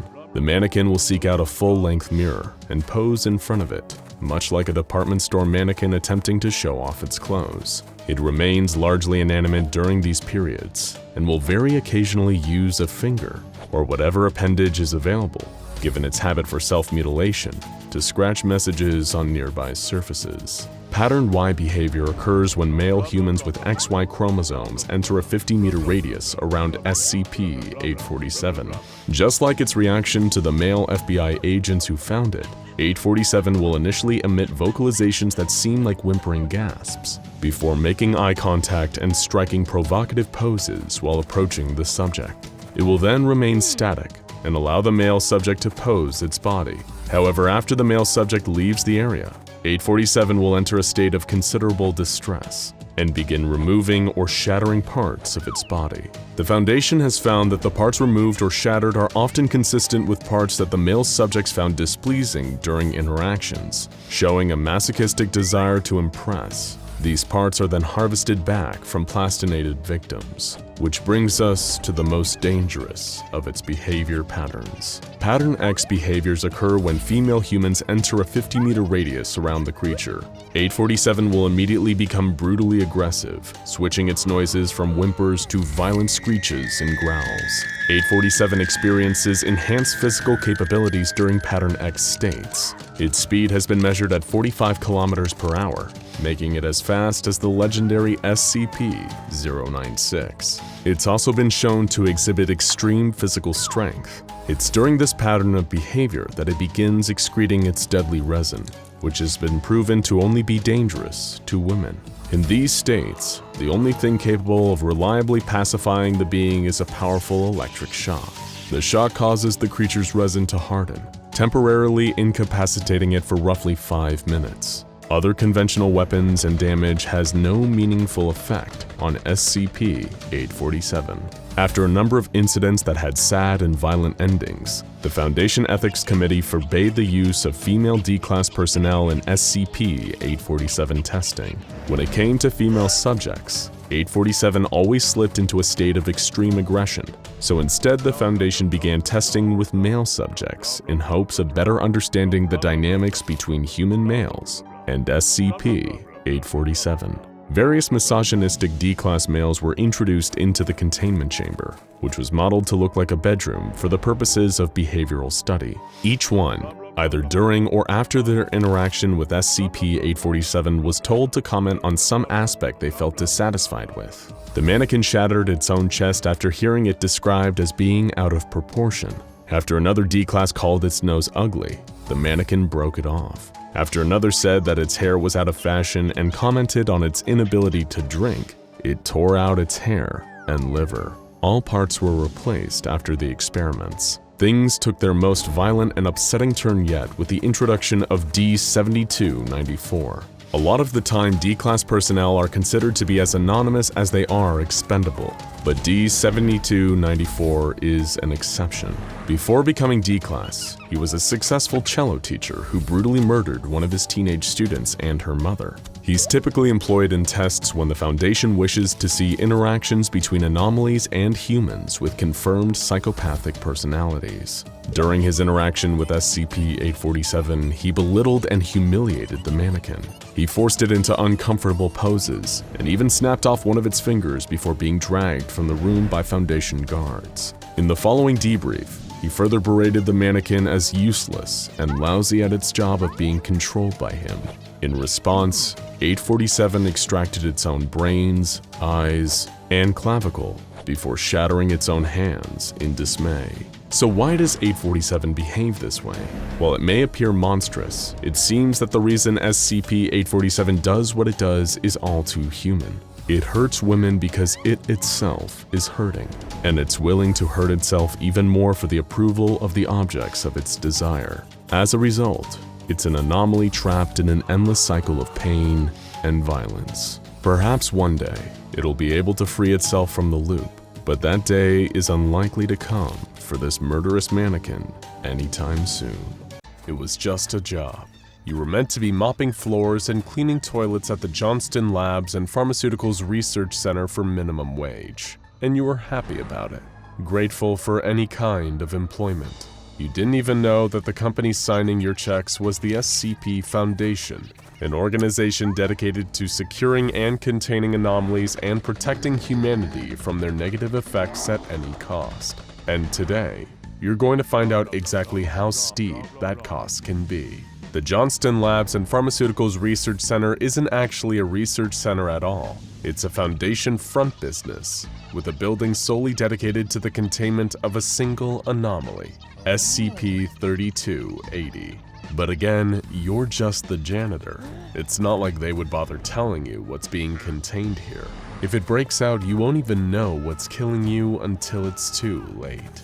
It begins like most classic horror stories on a dark and stormy night. You're mopping up a silent hallway, whistling a little tune to yourself, when rain starts hammering down on the window next to you. Not long after, you see a bolt of lightning split the distant sky, followed by an immense thundercrack. Soon after, you hear screaming and panicking from below, frantic footsteps, then the flashing lights and sirens. You think back to your employee orientation. These flashing lights and wailing sirens can only mean one thing: containment breach. You run for it, not even knowing what you're running from. You bring your mop and bucket with you, perhaps just out of habit. You seek refuge in the only place in the facility that truly seems to belong to you, the broom closet.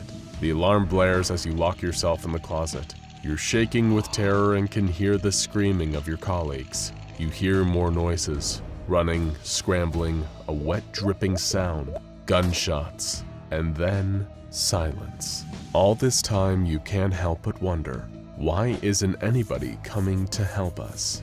After a while, the only thing you can hear is the rain and the distant thunder. It's been hours. You've only managed to stave off dehydration by drinking the filthy water from the mop sink, but at least it seems like the chaos outside has died down. Carefully, you open the door and peek out of the closet. Darkness, but no detectable movement. Now's your chance and you make a break for it, creeping down the hall. The dark hallway is suddenly lit up by lightning, and you can see that there are bodies everywhere. You step over the corpse of Dr. Cawthron, one of the few scientists working here who actually knew your name. If you can make it to the security office, you might be able to radio for help, or maybe access a computer terminal. On the way to the office, you hear another horrific scream start to echo through the complex before it's cut off by a thunderclap. You have to ignore it though, and push on. When you enter the security room, you see that the head security officer, Nichols, is already dead. His body has been cut open from neck to groin, gutted. The anomaly, whatever it is, has already been here. You access the computer terminal and open the file for SCP-3280. You're warned that as janitorial staff, you have level 0 clearance, and as a result, information will be omitted from the files you access. It doesn't matter. You press on and open up the file. Both the object class and the description have been redacted. You can only see the special containment procedures. They dictate that 3280 is to remain contained at the Johnston Labs and Pharmaceuticals Research Center until long-term containment procedures can be drawn up. If the entity ever reaches beyond sublevel 2, the facility enters full lockdown mode. Not even information is allowed in or out of the facility, as this could result in an XK-class end-of-the-world scenario. In other words, nobody is coming to save you. The only other information on the page is a picture of a lightning storm, much like the one you find yourself in right now. Lightning flashes in the hall. You dart around paranoid, knowing the anomaly could be anywhere. All you can hear now is the quiet drip, drip, drip of blood coming from the body of Security Officer Nichols. Whatever this thing had done to him looked painful. You try to remember him as he was in life, and then a revelation hits you. A security officer probably has a lot better clearance than a janitor. You feel around Nichols' mutilated torso until you find his keycard. Thankfully, Nichols was the kind of guy who'd write his password on the underside of this card so he wouldn't forget it. You easily gain access to the Foundation servers with his login credentials. You now have Level 2 security clearance. The terminal gives you the option to view security footage taken throughout the site. You're given access to every camera still working after the containment breach and the subsequent carnage. You select the camera feed for the second floor barracks. There you see researcher Jensen hanging from a makeshift noose attached to his bunk. There's a puddle underneath his corpse. You access the feed from the second floor east wing. There you see Dr. Emmanuel stumbling down a dark corridor. His movements are oddly listless, like he's in a trance. Suddenly there's another flash of lightning and a crack of thunder. Dr. Emmanuel clutches his gut in pain and crumples to the floor. You access the camera feed from the first floor entrance. It seems that the whole area is flooded. Is this because of the storm? In a panic, many lower-tier staff members had tried to escape, defying the lockdown protocols and the special containment procedures. Now they're floating face down in the water, all dead. You access the camera feed from sublevel 2 and see another corpse lying in the corner. He's wearing an orange jumpsuit, D-Class. No idea why he was down there. The only other notable thing in the basement was a burst pipe, leaking and spraying more water everywhere. With trembling fingers, you select the camera feed for the first floor cafeteria. The whole room is practically underwater. The only evidence of the massacre that must have taken place are the fragments of clothing floating on the surface of the water. That, and the fleshy pink slurry forming at the bottom of the windows. It reminds you of the gooey meat runoff in chicken nugget factories. You close your eyes and try to center yourself. It's violent chaos. Looking at more of it isn't getting you anywhere. Instead, you put those new Level 2 security access credentials to good use and hop back onto the file for SCP-3280. You think to yourself, there has to be something I can use on here. But even as you wait for the file to load, some part of you knows that time is running out for you. Perhaps it's the stress, or the fear, or the filthy mop water you drank, but you're feeling the pressure start to mount, physically. Your stomach is beginning to ache. You can see blurry shapes moving in the corners of your eyes. It's getting harder to focus your vision, and harder still to quiet the terrified voices in your mind. But you can't get up, not without knowing what is doing this to you. The containment class for SCP-3280 is now declassified, Euclid, and once more, the special containment procedures have altered too. They now explain that every week, a new member of D-Class personnel is to be deposited into the entity's lair in Sublevel 2 through Subterranean Access Point Gamma. The D-Class, or more accurately, the Sacrifices, are to be told lies about why exactly they need to descend to the lowest point in the facility. They're even given a working flashlight and a defensive nightstick to create the illusion that the Foundation expects them to ever return from the depths. Little do they know, they also have a tiny transmitter sewn into their jumpsuit. This broadcasts a frequency that will attract an eager SCP-3280 to the D-Class's location, like a dinner bell only it can hear. The file specifies that SCP-3280 always prefers live prey. Well, at least that explains the dead D-Class in Sublevel 2, you think, hoping that it will somehow overwhelm the dizziness you're feeling, or the nagging pain in your gut. You read on. Somehow the file's tone becomes even more severe. It says that failure to maintain the containment of SCP-3280 will not only trigger a lockdown, it will always call in the intervention of 2 different mobile task forces, MTF Iota-12 The Silencers, and Tau-4, also known as Water Everywhere. If 12 hours pass from the point of initial containment breach and the O5 Council hasn't been given the all-clear signal by one of these teams, preparation begins for an imminent XK-class end-of-the-world scenario. Just reading the words sends you into a cold sweat. End of the world? What on earth is this creature? Finally, you reach the description. You get to find out what this horrifying entity actually is. But the last thing you expect is the first sentence in the file to read, SCP-3280 is a sapient entity composed of a fluid physically identical to water, capable of traveling roughly 2.5 kilometers per hour. It's water. It's literally a living, thinking blob of water. As you read on, the concerning details pile up. Any water that the anomalous SCP-3280 water touches, it integrates it into its own mass. But anytime water is separated from this mass, it remains anomalous and continues to act independently. When the creature was first discovered, it was a mere 66.4 liters in volume. Now it's around 2,500. The water infected by SCP-3280 is hostile to all humans, and not just in a defensive manner.